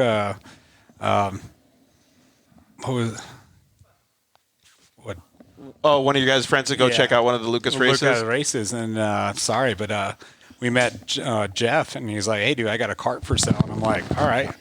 And you never know when a kid's going to get in it and do good or not too good. Yeah. And you're kind of just shooting in the dark at that point, right? Oh, yeah. We didn't come from a racing background at all. It's sand dunes, and that was all it was. Yeah. Well, growing up in the sand dunes, though, it's still a dirt life, right? It's completely different. There's always going to be, sand guys out there and stuff like that. But you have at least a little bit of a background, right? You understand off-road, you understand these motorsports, you see it from afar, right? Correct. So you kind of see what Jeff was living his whole life. You see that growing up, knowing, oh, there's these big cars that go through the desert this fast. So it really shows a lot when you talk to the kids. That's why I wanted to bring them on first, that you guys understood this stuff. And you guys, most parents, including your father probably, wouldn't put you in a position to learn something like this unless they know that it's going to be beneficial as a human being, right? Correct. And see, what we did was, when I got started in this, I got a 250R. Remember those back in the day, 1988? Well, then I met John Dyer from Wrestler's Edge, and that's how I got That's who we actually bought our trailer from. Oh, did you? Okay, so John Dyer's been helping me since I was about 17. Wow. And he still does today. He does a lot of our performance parts on our sand dune toys. Cool. We're with Jimmy Owens from Extreme Fabrication on our mod cart, but that's where I learned from. So he's taught me so much on racing and how to work on quads and Banshees. Well, he's been around it for so long too. So we did a lot with him, not for the mod cart, but for our sand cars, my wife's cars. The main reason my wife got into it, she fell in love with the sand dunes, and then she wouldn't get out of my sand rail. So I bought her. She became your wife? Yeah, and then she bought a Razor, and now she's in her X3.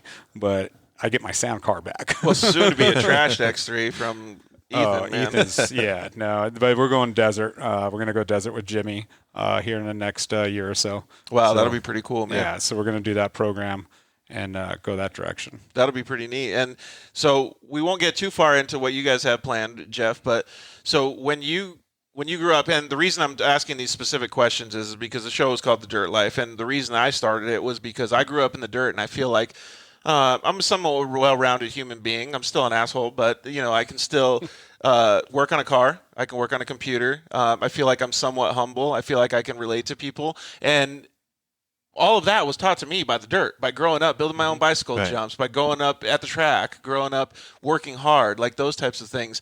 And you guys are teaching your sons the same thing. You learned that from your dad too?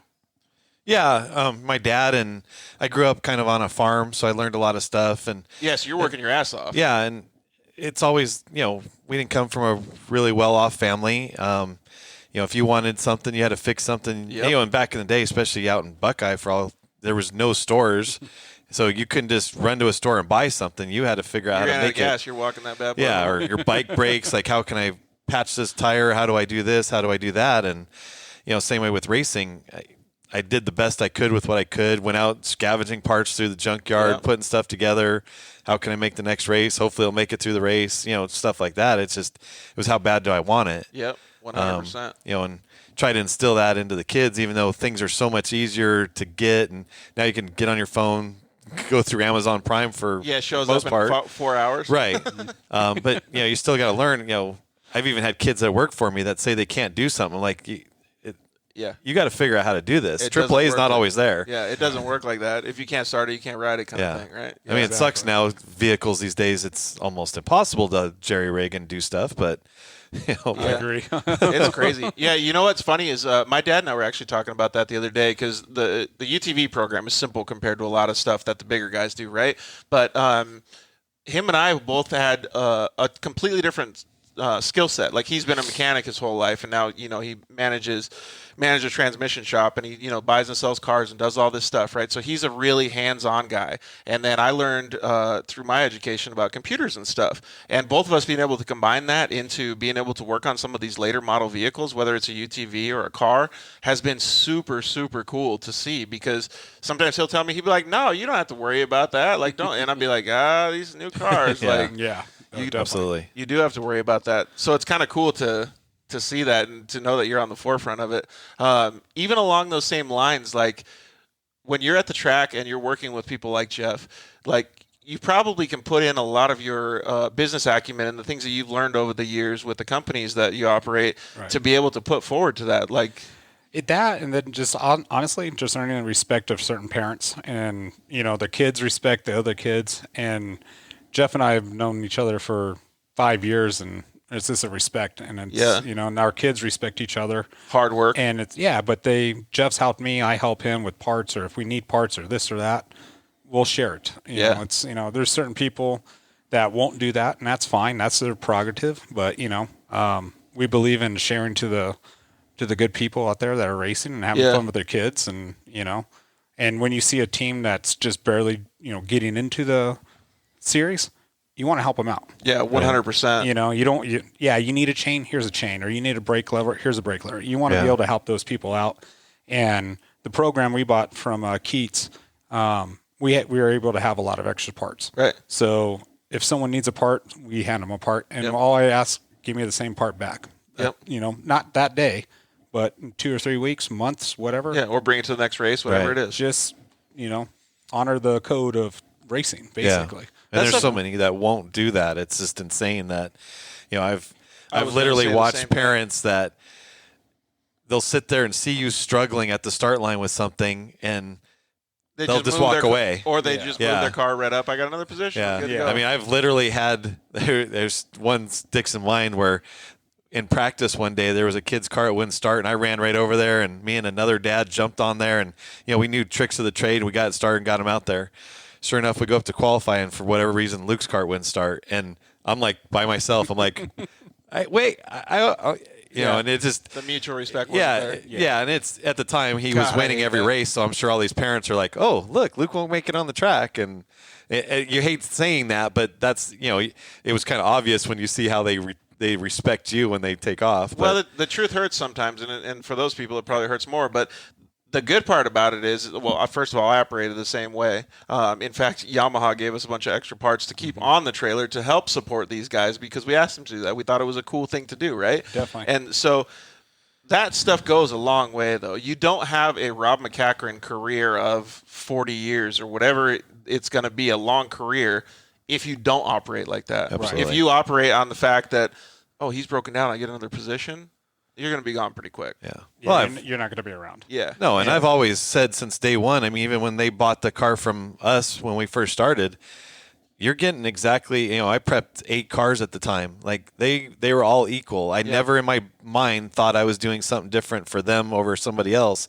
Because at the time, I wanted he needed competition. I don't want to win because I sabotaged everybody's stuff. I want him to win because none of us learn anything in life by just handing it to you. That's exactly what I was going to say. You're teaching Luke the lifelong lesson of, well, competitiveness first is good, but you're teaching him that you can go out and treat people the same way that you want to be treated and just show them your real potential, and that's what wins. Absolutely. Exactly. And the amount biggest of work. thing is help out the fellow competitor. Yep. I mean, he might be in number 1, you might be number 5, but you just never know when his roles are going to reverse. So, I really like the mindset that both of you guys have, because especially in the desert, the short course racing maybe not so much, but in the desert, man, you could use all the help you can get. absolutely. I agree. You need everybody to be friends out there. 100%, yeah. And we're starting to learn that. We're working out with Connor McMullen, sorry. And so we're looking at working with him on the Class 10, that's program. super cool. And it's nothing yet because Mom won't let us. As she gives me the dirty eye again. But Yep. yeah, she's against it right now because she doesn't want to see her 14-year-old out there. But Well, I still think there's a lot of value in it, but I also think that maybe she's not too far off, because eating the elephant one bite at a time. Like having those lofty goals is good, but like Ethan said, like going out and winning a championship is the next goal, right? Exactly. And he has to move up in class. He has to earn his respect. He's done pretty well in his last 4 years. He's only been racing for 4 years right now, so he's done pretty good job. And he has to take his bangs and bruises, and he has to earn his Like respect. when he had gotten chased by a bear. Yeah, exactly. The bear. Yeah. So, do you guys see, like from afar, being the parents of the kids, that their racing acumen is pretty high? And I actually thought about this when I was doing my little intro video for the show today. I've only been racing off-road, or only raced off-road, for just over 4 years. Yeah. It was a very short amount of time. The kids have both been doing it for longer than I have, and that is pretty cool. But my question is along the lines of, do you see – well, here, let me preface this. So I'll make a long question. I get a lot of people asking me questions because they respect the things that I've done, or what I show them, or what they think I know. Do you see that happening to the kids too? Are the kids building up their acumen? Are they building up themselves as either racers or helpers or good people to be able to, give stuff back like that? I mean, basically being a good young man. Yeah, that's a tough one. I mean, I think, absolutely to a degree. I mean, it's hard to say, but I agree with that. Unfortunately, I mean, you spend every day with them, but you can also see the evolution. Yeah, and the hard part about, as bad as I hate to say it half the time, for him to be a professional race car driver, to go outside of the off-road world, and no disrespect to off-road, it's what I do, but off-road racing it's not sponsor driven as much as it is pocketbooks. And it's a very small niche market, right? Too.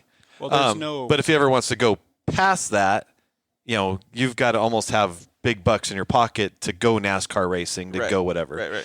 Right. But the nice thing is with all of, at least for Luke's part, is the sponsors he's gotten. I mean, Ultra Wheels has been with us for 4 years, and that was more of it started off as a small deal, and we've become such great friends that it's just grown and whatever. And I was actually shocked he didn't say it earlier when he asked what other backup plan he has, because all of his sponsors between Rigid and Ultra and stuff like that have always said how great of an ambassador he is for the sport, and he could easily walk into any one of those places and he's got such a great relationship with them that they would teach him the product lines and kind of go with that part. Yeah. So he could always still be involved with motorsports if that's what he truly wanted to do. So that's kind of almost the exact answer I was looking for, is because you actually do see the evolution. You're seeing it on a day-by-day basis, but if you had somebody on the outside looking in, they would probably say stuff very similar to what Rigid or all these other people are saying is, wow, he's doing this, he's good at this. Right. And then they show that. And it's probably the same stuff for Ethan then too. Yeah, Ethan, he's kind of shy. It's kind of funny because his mom and I are not shy at all. He didn't seem shy on the show. Oh, he's shy. He gets to the racetrack and doesn't talk too much, but he can open the doors when he wants to. Really? Yeah, and he has to go to college. It's a mandatory from his mom, Kelly, who's a teacher. Me too.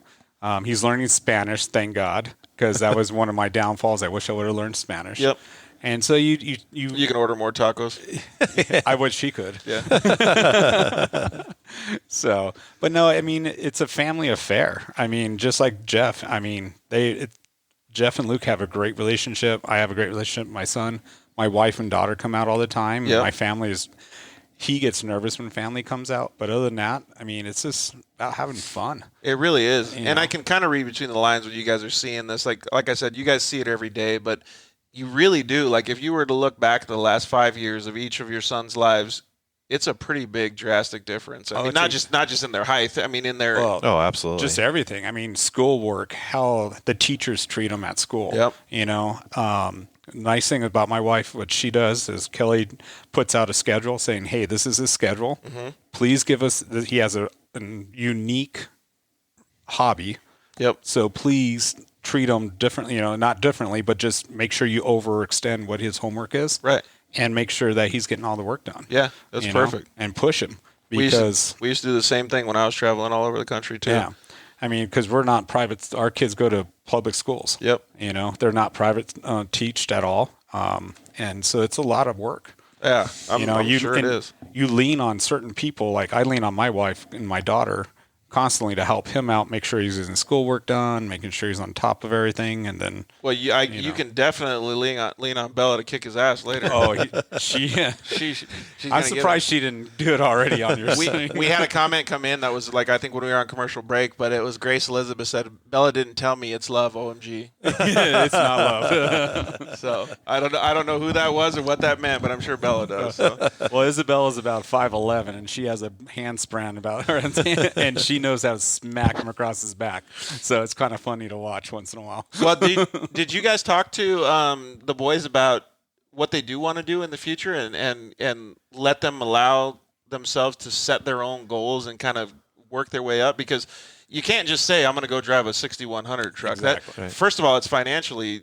draining. And second, I mean, just the amount of team members that you have to have and help that you have to have, or just a garage member to work on the freaking truck. Right.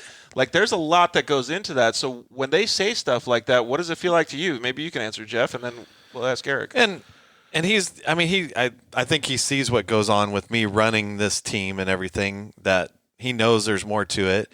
And I've always asked him what he wants to do. And it's funny because like the last year or so, he started talking about how he wants to go to the fab school or something like that. And oh, cool. And then it was funny because then Rick Geiser's like, yeah, just pay me, and he can come out to Geisers and work, and or but Dad could show him how to fab or whatever. And that's what he needs. It's something like we were talking earlier. Like I can only tell him so much. Right. The kids listen to their parents about as far as I can throw them, and that's what's good is that this industry, the people that he's met, he can go ask people like Geisers or the people at Rigid or the people at Ultra Wheels. Like he's got a good enough relationship. They text all the time. I mean, he can talk to them and find out that stuff if he wants or just have ideas. Is awesome to hear that because that goes a long way. I mean, Luke legitimately, him and Jimmy Smith, the owner of Ultra Wheels, text each other. That's cool. I mean, there's not many sponsors that I know of that,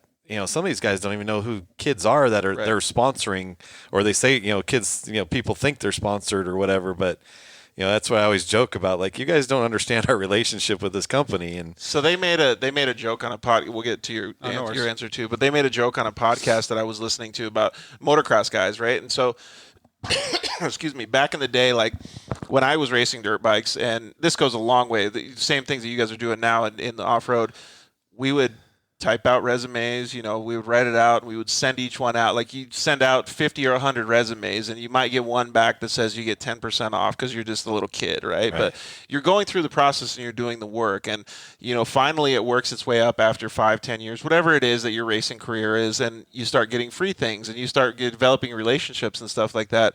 And now there's a huge disconnect. And the reason I'm getting at this is because Luke is doing it right. And they go to a website like sponsorhouse.com.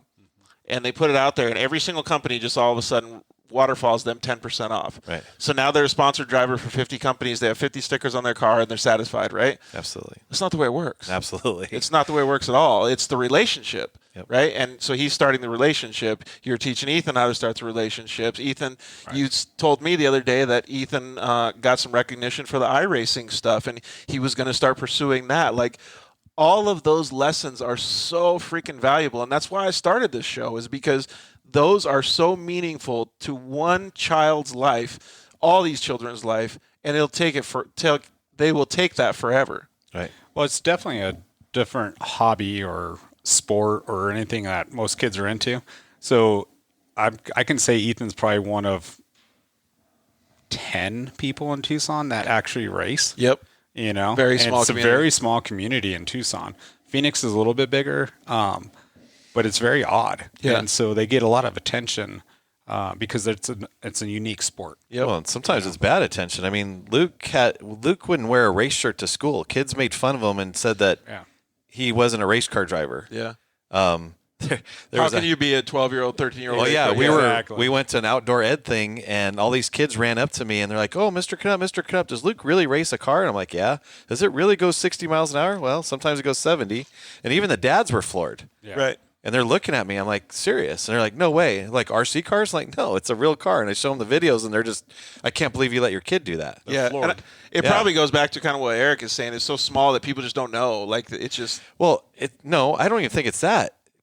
People, life has changed so much that people don't. Their kids go home and play video games.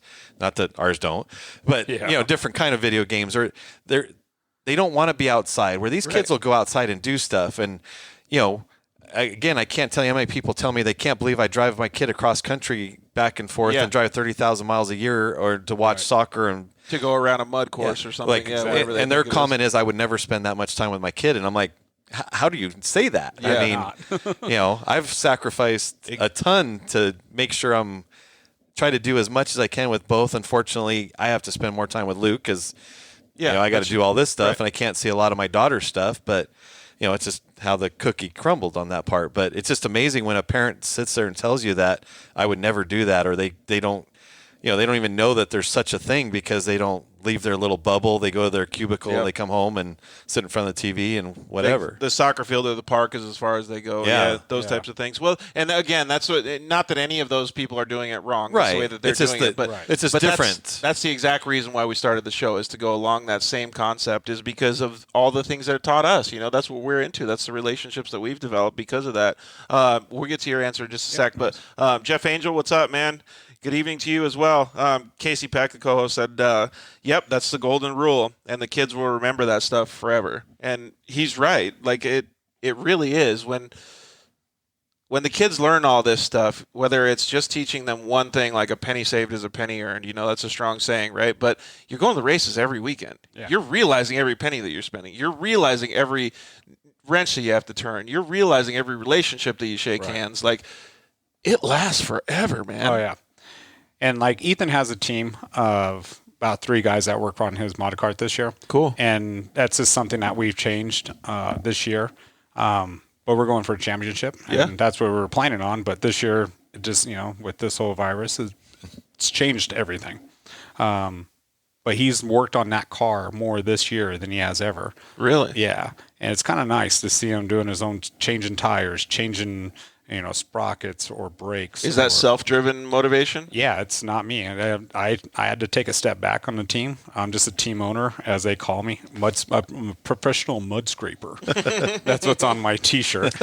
So my wife made my shirt that says professional mud scraper. That's cool. And it's nice that, because I don't know, I'm not a mechanically inclined guy. Jeff's worked on cars all of his life. I never have. Yeah. Did towards rental houses. I know rental houses, but cars don't know cars. And what's really cool is Ethan's learned a lot, and he's learning more and more every day. You guys got to be pretty proud parents to be able to see that stuff. Oh, yeah, especially coming from a broke family. My family had no money. We were starting a company 30 years ago. Yeah. And we've been, grateful that we were able to help out a lot of charities and moving future and moving on technology. Yep. You mentioned it, technology with you. Yeah, 100%. We can keep talking. The cool part about that is you're teaching the kids a lot of good stuff. Obviously, you guys have different occupations, but the one thing that I know about both of you guys is that you clearly give back. And when I say you give back, like you were talking about, Jeff, the things that you do when you set up clutches for people, that you give every kid the same thing. You give every kid the same opportunity. And Eric does the same kinds of things. Like I'm trying to start a business helping people with doing leg braces. And we've run into a bunch of different little hiccups and speed bumps that unfortunately have been hurting that thing of us helping people, right? Right. But anytime I would come at him with a question, he goes with the same mentality as you. Yeah, I want to help everybody too. Right. So those things go a long way when you show the kids those things. Absolutely. Right? So, and they see dad and mom doing those same things on a daily basis. It means a lot to see all that stuff happen, especially for me. Right. So absolutely. I think it's pretty cool, man. What are some of the things that you guys see on a daily basis with the boys that you think is positive? Like what's something that you've seen? Oh, that, he learned that today. That's going to help in the racing program, or just different stuff like that. Just pushing it, doing push-ups, sit-ups, mountain biking. Ethan and I got into mountain biking quite a bit. So it worked out really well that way. So we kind of held off a little bit just because of the heat and everything, but Yeah, it's hot as balls in Arizona right now. Geez, it's horrible. So we kind of hold off on that, and someone likes to play video games until about 3 a.m.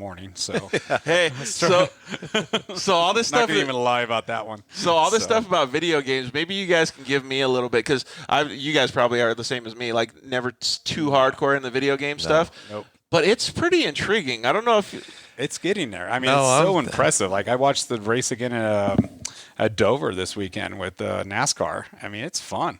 Like, how gnarly does it get, though? Because I don't think you guys see the kids doing it. I think I need to get on that program to see what it's all about. And I've done it. I've gotten on his thing and driven it, and it's like you watch him do it, like, oh, I can do that. And what did you get to drive, though? I've driven the Pro 4. I've also done and that's what they do in the iRacing, Pro 4s? Well, you can do Pro 4 or Pro 2. NASCAR or IndyCar. And then, there's every series is on there. Yeah. So NASCAR, IndyCar, Rally.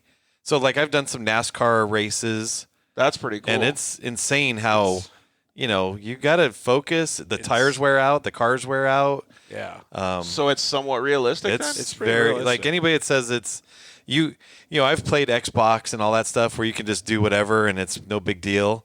This, you don't hit your marks, you're going to the back, and you crash your car, you're out. So if you turn your steering wheel a little too much, you're in the wall. Yeah. We ran Daytona and I didn't last more than 2 laps. So. Do they have any like Baja 500? No, not yet. No.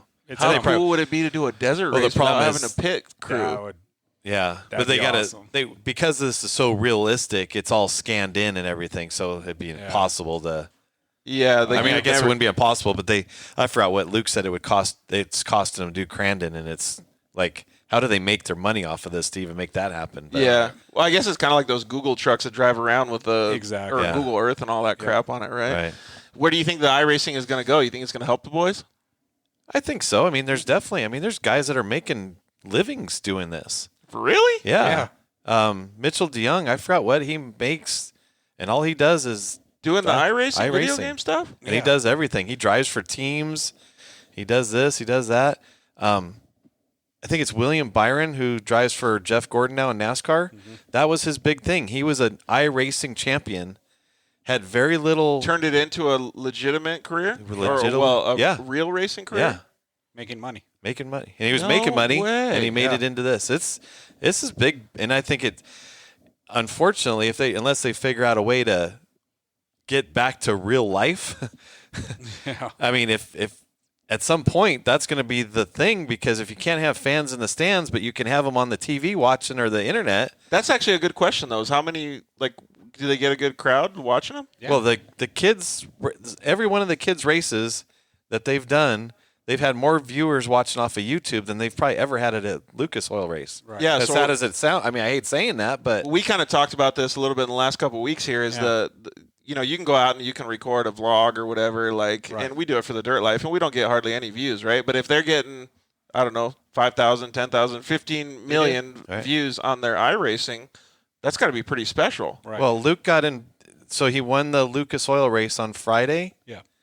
And Saturday gets a text from one of the Lucas Oil guys, and they had Speed Freaks, the radio show, call him and did a 10-minute interview. It was on the Speed Freaks radio. And that's all from iRacing, huh? Yeah. Wow, I mean, that is so cool. He's won 4 championships. He's won 2 Challenge Cups. He's won a UT World Championship, and we've never got any exposure like he has on the video basically, game. I was calling us old farts. He's the old fart for the iRacing. Yeah, no, absolutely. He's been doing it for so freaking long. Yeah. That's pretty cool. I do actually think it's pretty cool, and I'm excited to go check it out and see what it's all about. I think it'll be pretty cool to get into that stuff. So what's the plan then? Like, when all this Corona crap starts dwindling off, like, everybody going to get back to, like, racing and working as usual? I hope so. That's how I make a living. Yeah. Yeah. No, I'm hoping that everything's going to go back to somewhat normal. We're not sure what's going to happen. What have you guys been doing to occupy your time? I know you're still working pretty hard. Yeah, I'm working pretty hard. But testing, we've been going to Glen Helen quite a bit. Okay. And then we're trying to get into Utah right now because Utah just opened up. So we're just, testing a car and changing some things. Have you been doing any stuff like that, Jeff, or not testing? Unfortunately, it's been out of our budget. But I mean, our 6100 team, it's actually been a good thing. We bought the truck right before Laughlin last year, so last October, and all we've done is pretty much raced it and did some upgrades and raced it. And this has been a time for me that I've actually gone through the team, the truck, and I'm making some changes that I wanted to do, really fine tuning it. We just bought another chase truck, so getting that dialed in. Really hit the ground running when it comes back. So we've been like on the edge, like we've been good enough, to make it happen, but at least now I've got the time to really focus on the team and get stuff in order, so when we go to the next race, we don't look like a bunch of rookies. The number one thing in racing is always, like, how do you get more time? Like, I never had enough time. I didn't have enough time. I didn't have enough time. So now you got a little bit of extra time. Well, in desert, we really don't have an off season. Right. I mean, we raced the second weekend of December was our last race last year, and then the last weekend of January was our first race this season. So it didn't, and you got Christmas in there, New Year's in there, so you don't have a whole lot of time to do a lot. Right. So this, like I said, it's been a little bit of a blessing, but I know my boss is chomping at the bit and wants to go racing, and I want to go racing, and it'd be nice to get back to my normal life. And the hardest part for me is, like, I look at my calendar and all it says is canceled, and you don't have anything to look forward to right now. So that is terrible. I can't wait to get back to the races either. Yeah. Well, Daniel Gomez said 40K last year, so that must have been what he made as an iRacer. That is pretty unreal. That's pretty cool. Yeah. Just think about how much, like, most people have to work for 40K, you know what I mean? Go digging ditches or whatever. So yeah. He walks into his room and plays video games for the day. Exactly. It's pretty badass. One big thing is Ethan, like you said it earlier, he loves the sand dunes. Yeah. It's his relaxed place. I've been going out there for 25 years, and he just loves the fact that he doesn't have to listen to anybody, and he can go and do what he wants and ride his heart out and, just have fun. Here's a good question that just came in, and this will be, you guys will both answer this differently. Tamara Hansen asked, what advice do you guys give to a mom trying to get her son a racing opportunity? And I know Tamara, she's actually, her son has some physical disabilities and things like that, but he's really, like, he's self-motivated. He's driven to get past these things, and they got him a razor. They're trying to get him on the track, and she's doing a really good job already at getting him to do these things, but it sounds like she wants to take the next step. That's awesome. So what advice do you give a mom doing that? Stay home. No. Stay home. Yeah, pretty much don't get into racing. Hey, so that's the first thing I told her, actually. But, no offense, Tamara, but I understand it. But she's doing it, man. That's awesome. And that's great. It's just a matter, you got to find what works. I mean, for anybody. I mean, it's a tough deal, and especially if you don't know how to do it, you got to get in with the right people. And I was going to unfortunately- say that, yeah, if you don't mind me interrupting, first things first, surround yourself by good people. Exactly.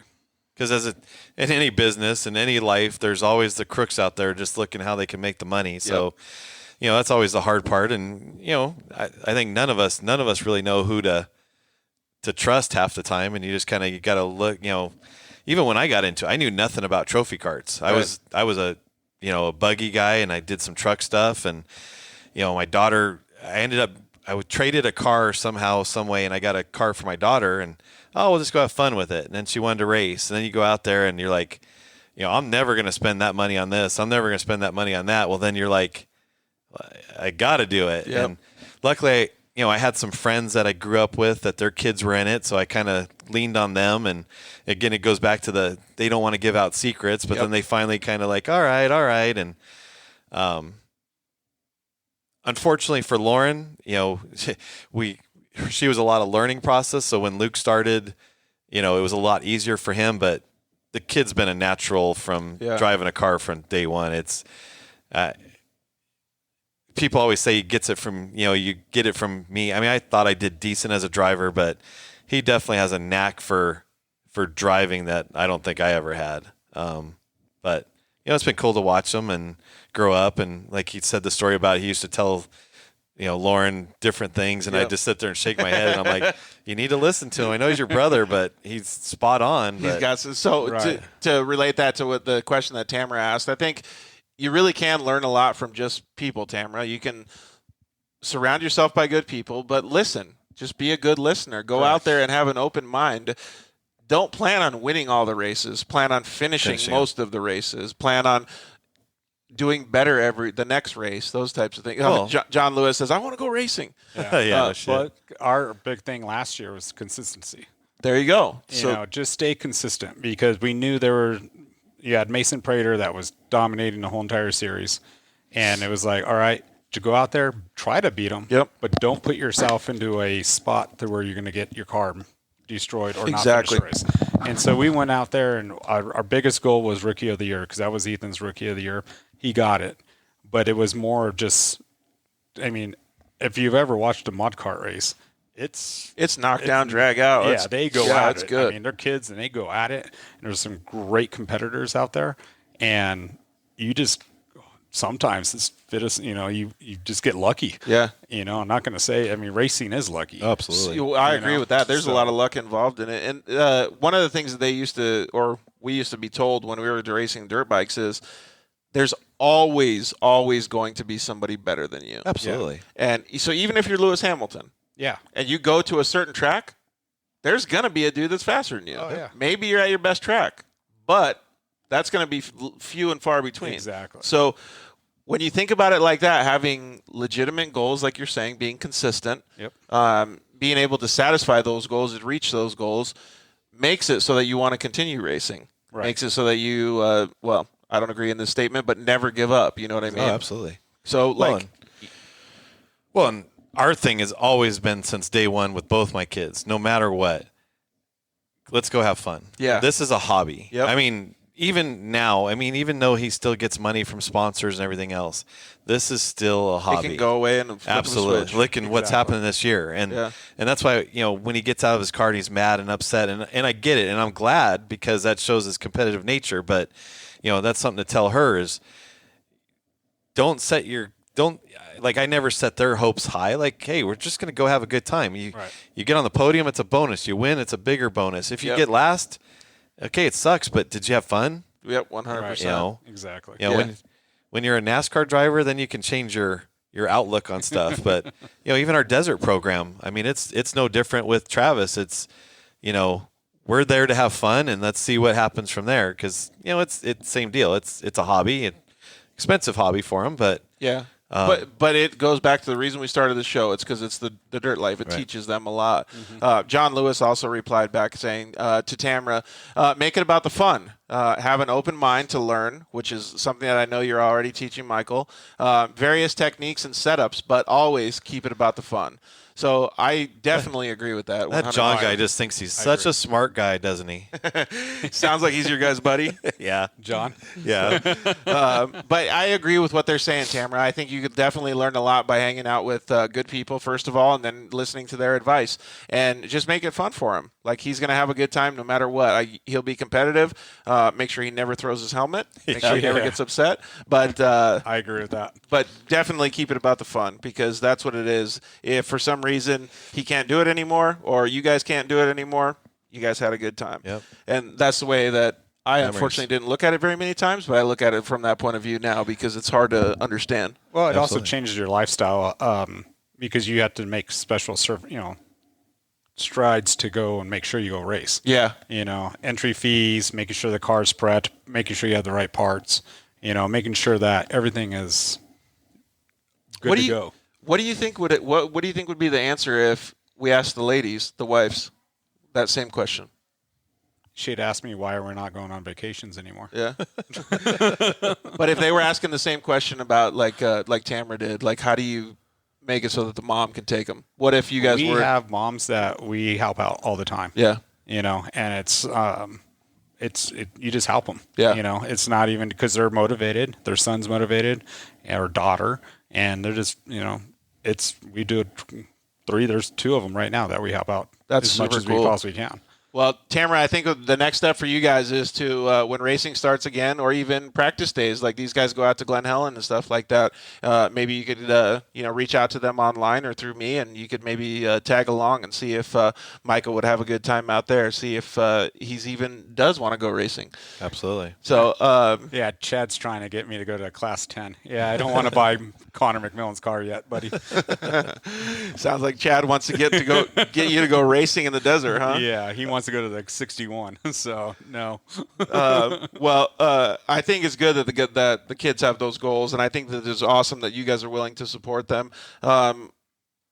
Better than that, though, I like how you guys have them grounded. Like, they're not just out there off the wall, kids bouncing all over the place. You can see that they're very structured. They're very well spoken. They're really, really living the dirt life that we talk about on the show the whole time. So I would love to have them on in the next few years and see what they have to grow up. The sport is not for immature kid, because you're not going to last. That's a very true statement. You have to grow up a little faster. Not saying it's the greatest thing in the world, but they have to grow up to mature to what they're going to strive in life. Like speedy lessons learned. Yes. Like, yeah. So, I mean, our kids are 13 and 14. They actually act like they're 16 and 17. Yeah. But there's other very times respectful But there's other times too that they act their age or even younger. I see him sometimes, like, a little embarrassing story, which he doesn't. It probably wouldn't embarrass him, but when He's not going to watch this show. Yeah, 3 or 4. When he was like 3 or 4, we had a dirt area behind the house, and he had every Lucas track built in the dirt, and he would go back and forth, and it used to be so funny. And then this where, like, I have pictures and video of it saved just in case something ever happens down the road. But he'd be sitting there, and I just always remember, you hear names getting thrown out, Rob McCackron this or that, and then all of a sudden, my shop's 100 yards away, all of a sudden you just hear the top of his voice, and Luke Knupp takes the lead. Yeah. And, like, if nothing else, the kid could be an announcer. But that's cool. But it's cool to see how he's progressed and see where he goes, and it's good to see. You guys think the kids are dreaming about this stuff at night? Because that's the way I was when I was. Absolutely. I put my dirt bike in the bedroom, man.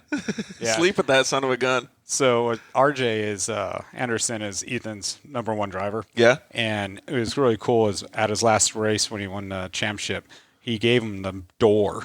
Oh, of really? His truck, and that's his. And my wife is super creative and made it the headboard of his bed. No way. Yeah. So if you Did look, you take Ethan's pictures of room- that? Yeah, we can. Dude, take some pictures of that, and I'll post and tag RJ on the Dirt Life. It's so cool. So maybe that'll be the way I can get RJ on the show. But that's just something that he strives to go up and keep going where he's going to go. Dude, you always got to look up to it like that, man. Yeah. Like, I remember thinking, like, on how many pictures I could have of Jeremy McGrath in my room, kind of thing. Gee, you know what I mean? Yeah. So that's so much motivation. Yep. Does Luke do that kind of stuff too? Obviously, he's thinking about Rob McCackron and beating him. Yeah. And yeah, he's got some stuff. The funny part is, I mean, Rob and I used to race against each other, so I've known Rob forever. So it's always kind of funny when. Well, yeah, but your dad though. Yeah, but it's kind of so that's when the first time that Luke met JC from Ultra Wheels, they went on a little tour and they stopped at Rob's Picks at the time he was on Ultra Wheels, and they stopped to talk to him. And Luke gets out, hey, and JC's like, you know him? Oh yeah, I've known him forever. Used to race against my dad. So And it's cool. just, it's funny, I think sometimes it's hard. Like, I can understand like them. They've only been in the sport for 4 years. I don't know that Luke has a lot of role models in the sport because he feels like they're family or friends. Right. It's, and that's how I even feel. Like, I grew up with Larry Ragland as a friend. Right. So I had friends that just like, oh my God, it's Larry Ragland. And I'm like, yeah, you want to go to his house? Yeah. And I didn't understand that because I've always been the same way though, like the Eberts, because like I didn't do this off-road stuff. So every time I saw one of those guys, they were the baddest dude on the planet. Every time I see him, you know what I mean? Like even RJ Anderson, he's younger than I am, but I look up to that guy. Like I'm like, man, he has been like he's such a veteran. Like he knows all the stuff. Like so for me, it's cool to see that. That's like the new Jeremy McGrath for me. You know what I mean? So seeing all that stuff is badass. And I think he still looks at him as a role model, but it's just so much more of a friendship part because he knows, you almost look at some of these people that, to me anyways, like when I grew up, I always remember like Mario Andretti was my role model. When I first met him, I was like, I couldn't talk. Yep. And I see him where he just walks in and starts high-fiving these guys like it's nothing. And that's pretty it's cool, just the whole different thing, because he knows them. So it's just that different perception that we have because we grew up with all these people. It's pretty cool, though. Like, you got to admit it's pretty cool. And for Luke, even though he may think it's like family, like, he'll look back on it one of these days and be like, really appreciative of the things that he's grown up doing. So I think it's pretty cool. Well, so, like, to answer my question then, what was it that you think is going to happen, like, right when racing starts? Like, what's the plan for you guys? Just jump right back into the series? Yep. 100%. Well, Luke's car's ready. It's prepped, ready to go, and like I said, it looks like June could be a crazy month because we'll have hopefully the first weekend of June is the first Lucas race. Yep. I think the second weekend of the month is possibly going to be Best of Desert race. I think I'll have the third weekend off unless we go to Utah for the regional. The fourth weekend's the Lucas race in Utah. Yep.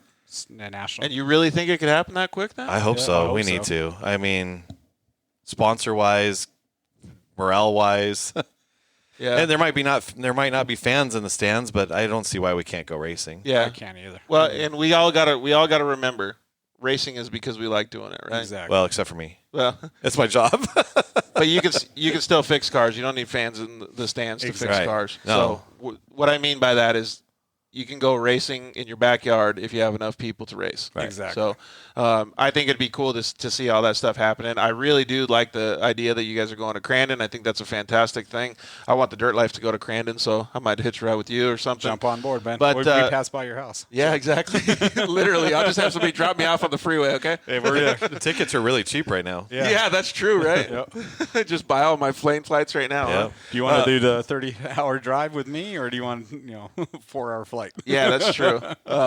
I don't know. I do enjoy, and I wanted to go on a road trip, and I do want to go east actually. So I'm doing Vegas to Reno. Okay. Coming home, I'll be home for 2 days, and I'm leaving for Missouri, and I'm driving. You got Troy Cox's. I'm driving Troy Cox's Pro 2 rig out for him with Cole Mamer, and we're putting all Luke stuff in there. I'm staying in Missouri. Then I'm helping prep everything. We're going to Crandon, then coming home, so you can do a 3.5 road. Dude, that would be a Dirt Life trip for the books right there, man. There you go, man. You'll get to see a little bit of everything. We'll definitely talk about it because I'm not scared to do that. I think that stuff is fun. I really like it. So, and I miss being on the road for the racing and stuff like that. I think it's cool, and I think my body's in a good enough position now that I could start doing some of that stuff. All right, we're gonna do a rapid fire with the boys. But since the boys aren't old enough to drink, I'll ask one of the questions to you guys: Corona or Pacifico?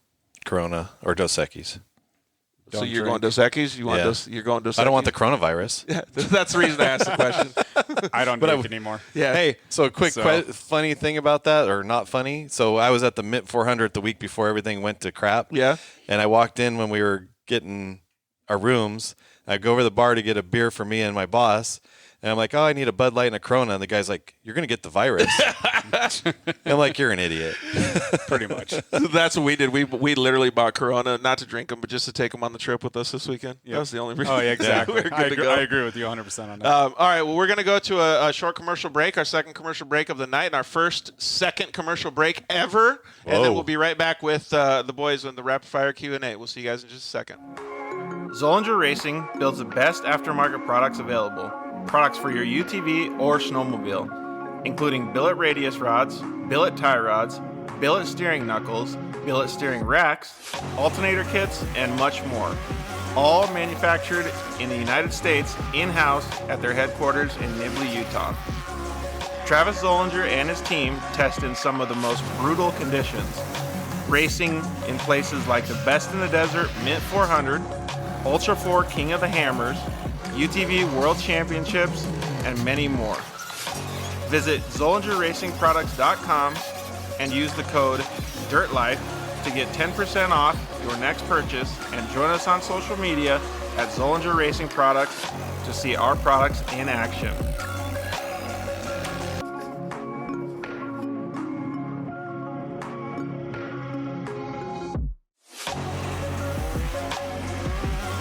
Zollinger Racing, the best products, period.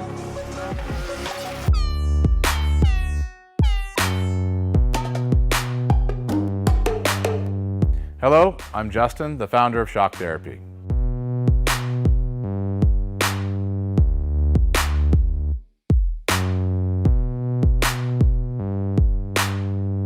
Shock Therapy has been around for 5 years, but we have personally been tuning suspension on off-road cars and race vehicles for over 25 years. We tune between 10 and 15 cars per day, every single day of the week.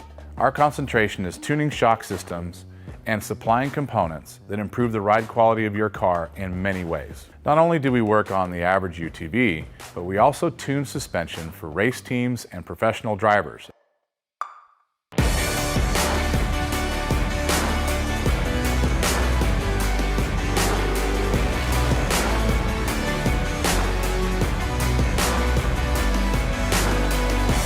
We currently tune for over 87 race teams in Best in the Desert and Score.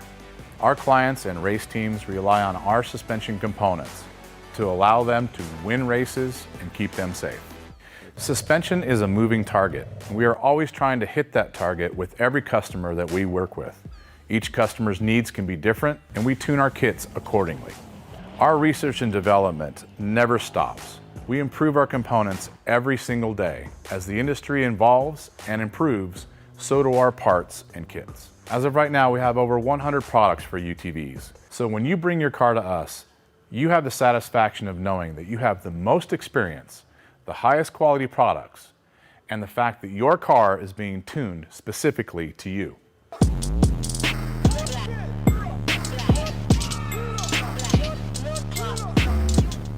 Yeah, finally, we got Lance from Solderweld in the studio. Thanks for coming down, bud. Hey, why don't we just record a commercial now? Yeah, why not? So good to be here, man. It's been a lot. I've been trying to get down here forever, and I wanted to talk about the off-road kit. Dude, I love those things. I got it in my pack. Yeah, we're running hundreds of vehicles now running them, whether it's a UTV or some guy's got it in a backpack on his motocross. He's got everything he needs to make a fix right there on the fly, out on the trail, or in the desert, whatever it is. Well, since I've already used one, I kind of know what to use it for, but explain what it does. All right, so let's pull one out real quick. You've got your aluminum rods. Remember, they're rods, right? So, light torch, small torch, you can throw it in there or throw it on the rig with your flux. It decontaminates and cleans like, let's say, a radiator. You get a random rock chip runs through as you're racing. You get a rock chip in a radiator. You got to fix it right there or you're out of the race. You can patch it up. You can patch it up. It's all good to go. Yep, just like welding. Yeah, also as well with that, you've got a brake line fix. So with your flux, you can fix a brake line, stainless steel, and then your hot block, heat absorption putty. So it keeps you from getting burned, number one, as well as keeps the heat from traveling. So it's really nice. I've used this not even to fix anything, so that stuff works so good, man. Listen, it's easy. It straps in nicely so that you have everything you need in one little place, and you don't have to carry a big bag in it's the like a first truck. aid kit for your vehicle. Yeah, Chase trucks have it as well, so that if they need to make a fix on the fly, they can get it done and get it done quick and get you back in the race. Dude, those things are so cool. All right, so it's at Solderweld on Instagram, Facebook, and solderweld.com. Awesome. All right. Thanks, bud. Appreciate it.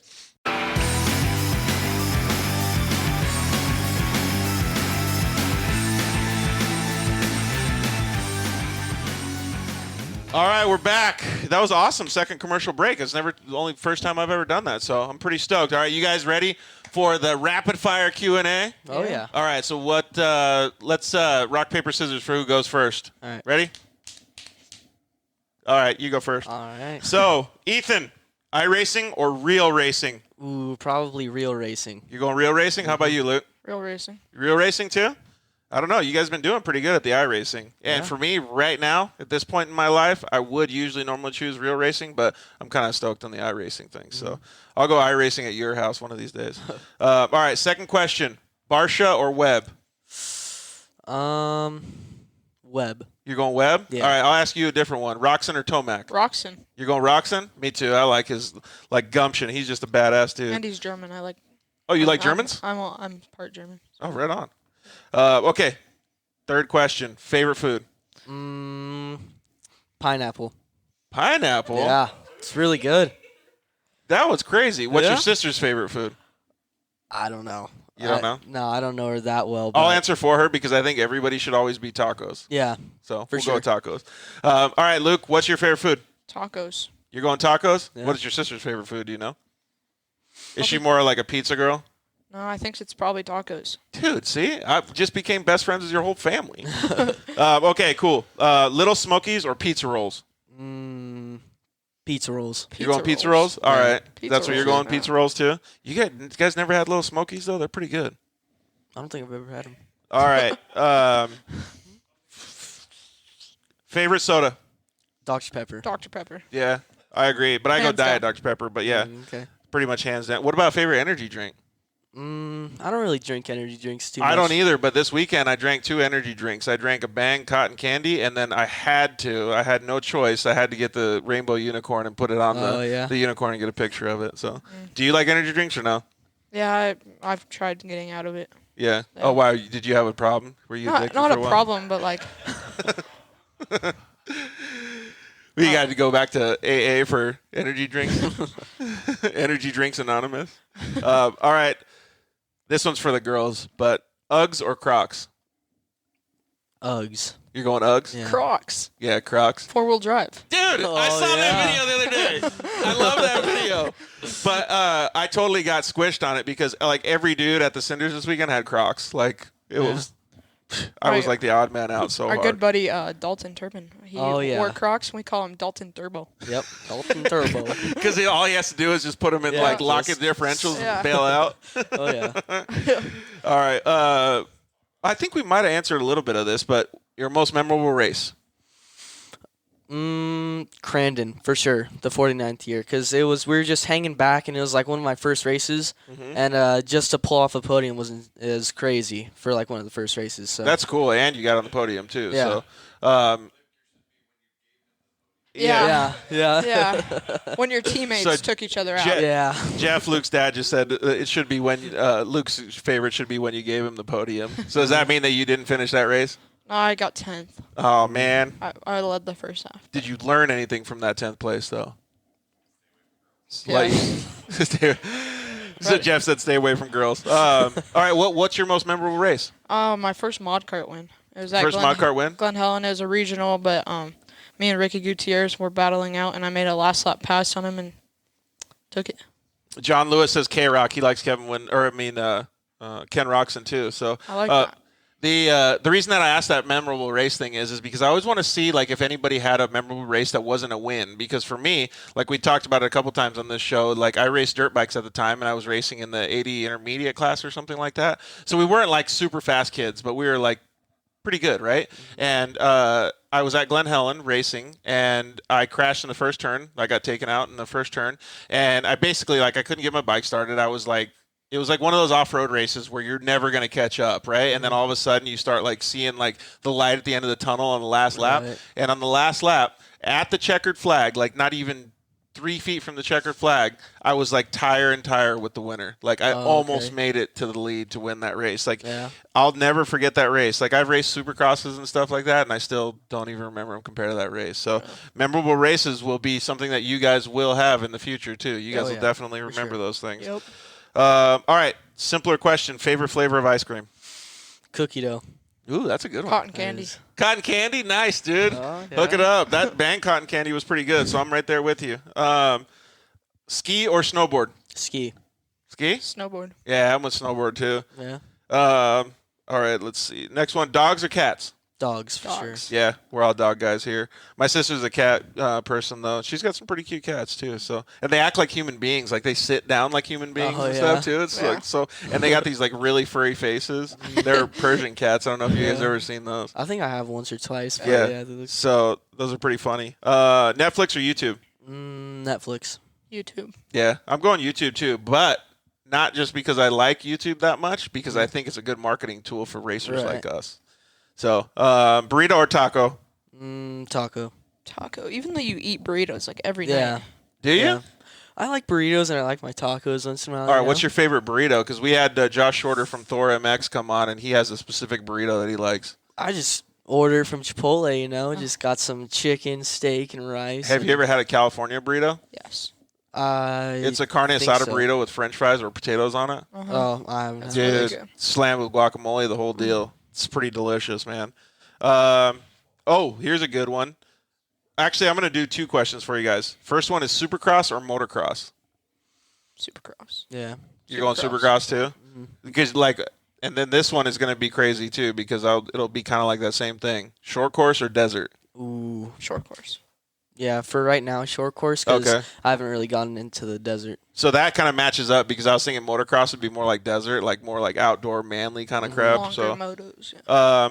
all right, this is a really good one. And you can answer any form of racing. It could be like monster trucks, anything. What other form of racing would you like to try? F1, airplane racing. F1 for sure. Yeah, F1 is. You guys are both going F1? Oh, yeah. How do you think you would do in such precise driving like that? I don't know. I have the game. Because you on can't my- even make, like, if you peel out, you're screwed. Yeah. Like, and you guys are used to peeling out. I think I would be decent.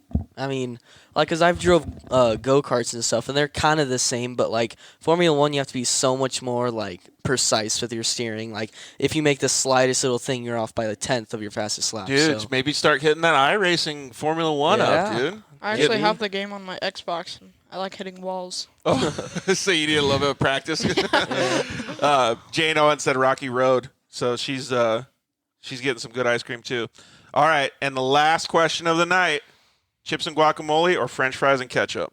Chips and guac. for Dude, sure. right there with you guys. Yeah, we did become best Oh, friends. yeah.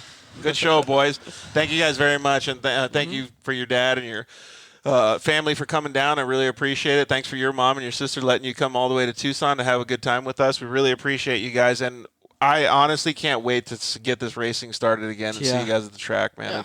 It's going to be awesome. It's going to be awesome to see you turn around your season, and it's going to be awesome to see the next steps you make in your career too. So I'm pretty pumped. So thanks, boys. You guys got anything else to say before we sign off? No, I'm good. All right. was a Well, great we'll see show. you. Yeah, thanks, man. I Yeah, appreciate thank it. you You guys guys. made it awesome. So I'll see you guys iRacing very soon. Oh, yeah, for sure. All right. Thank you, everybody, for joining us. We really appreciate it. Next week's show will be episode 38. Who even knew it would make it this far? And we're going to talk to a young woman. Her name is Brooke Jensen of Brooke Jensen Racing. She's doing some pretty awesome stuff. She got over her Lyme disease, and she still deals with it all the time. So it's really cool to see her story of overcoming and still doing the racing stuff, being so motivated. Man, these kids are just awesome to hear all this great stuff. It just gives us motivation to be better people in the future, learning from their parents and their families. We really, really appreciate everybody. Thank you very much for joining us tonight. Thank you very much to Shock Therapy. Thank you to Zollinger Racing Products. Thank you to Rugged Radios. Thank you to KMC Wheels. And thank you to the guys at Solderweld who supply that awesome off-road kit. You can use the code DIRTLIFE on all of their websites to get a fantastic discount. And you can always call them and say that Georgie or the Dirt Life sent you guys to get a fantastic discount too. So thank you guys very, very much for joining us. I'm going to go eat some more tacos, hang out with the families. We will see you guys. Love you. Good night. Thanks for listening to The Dirt Life Show.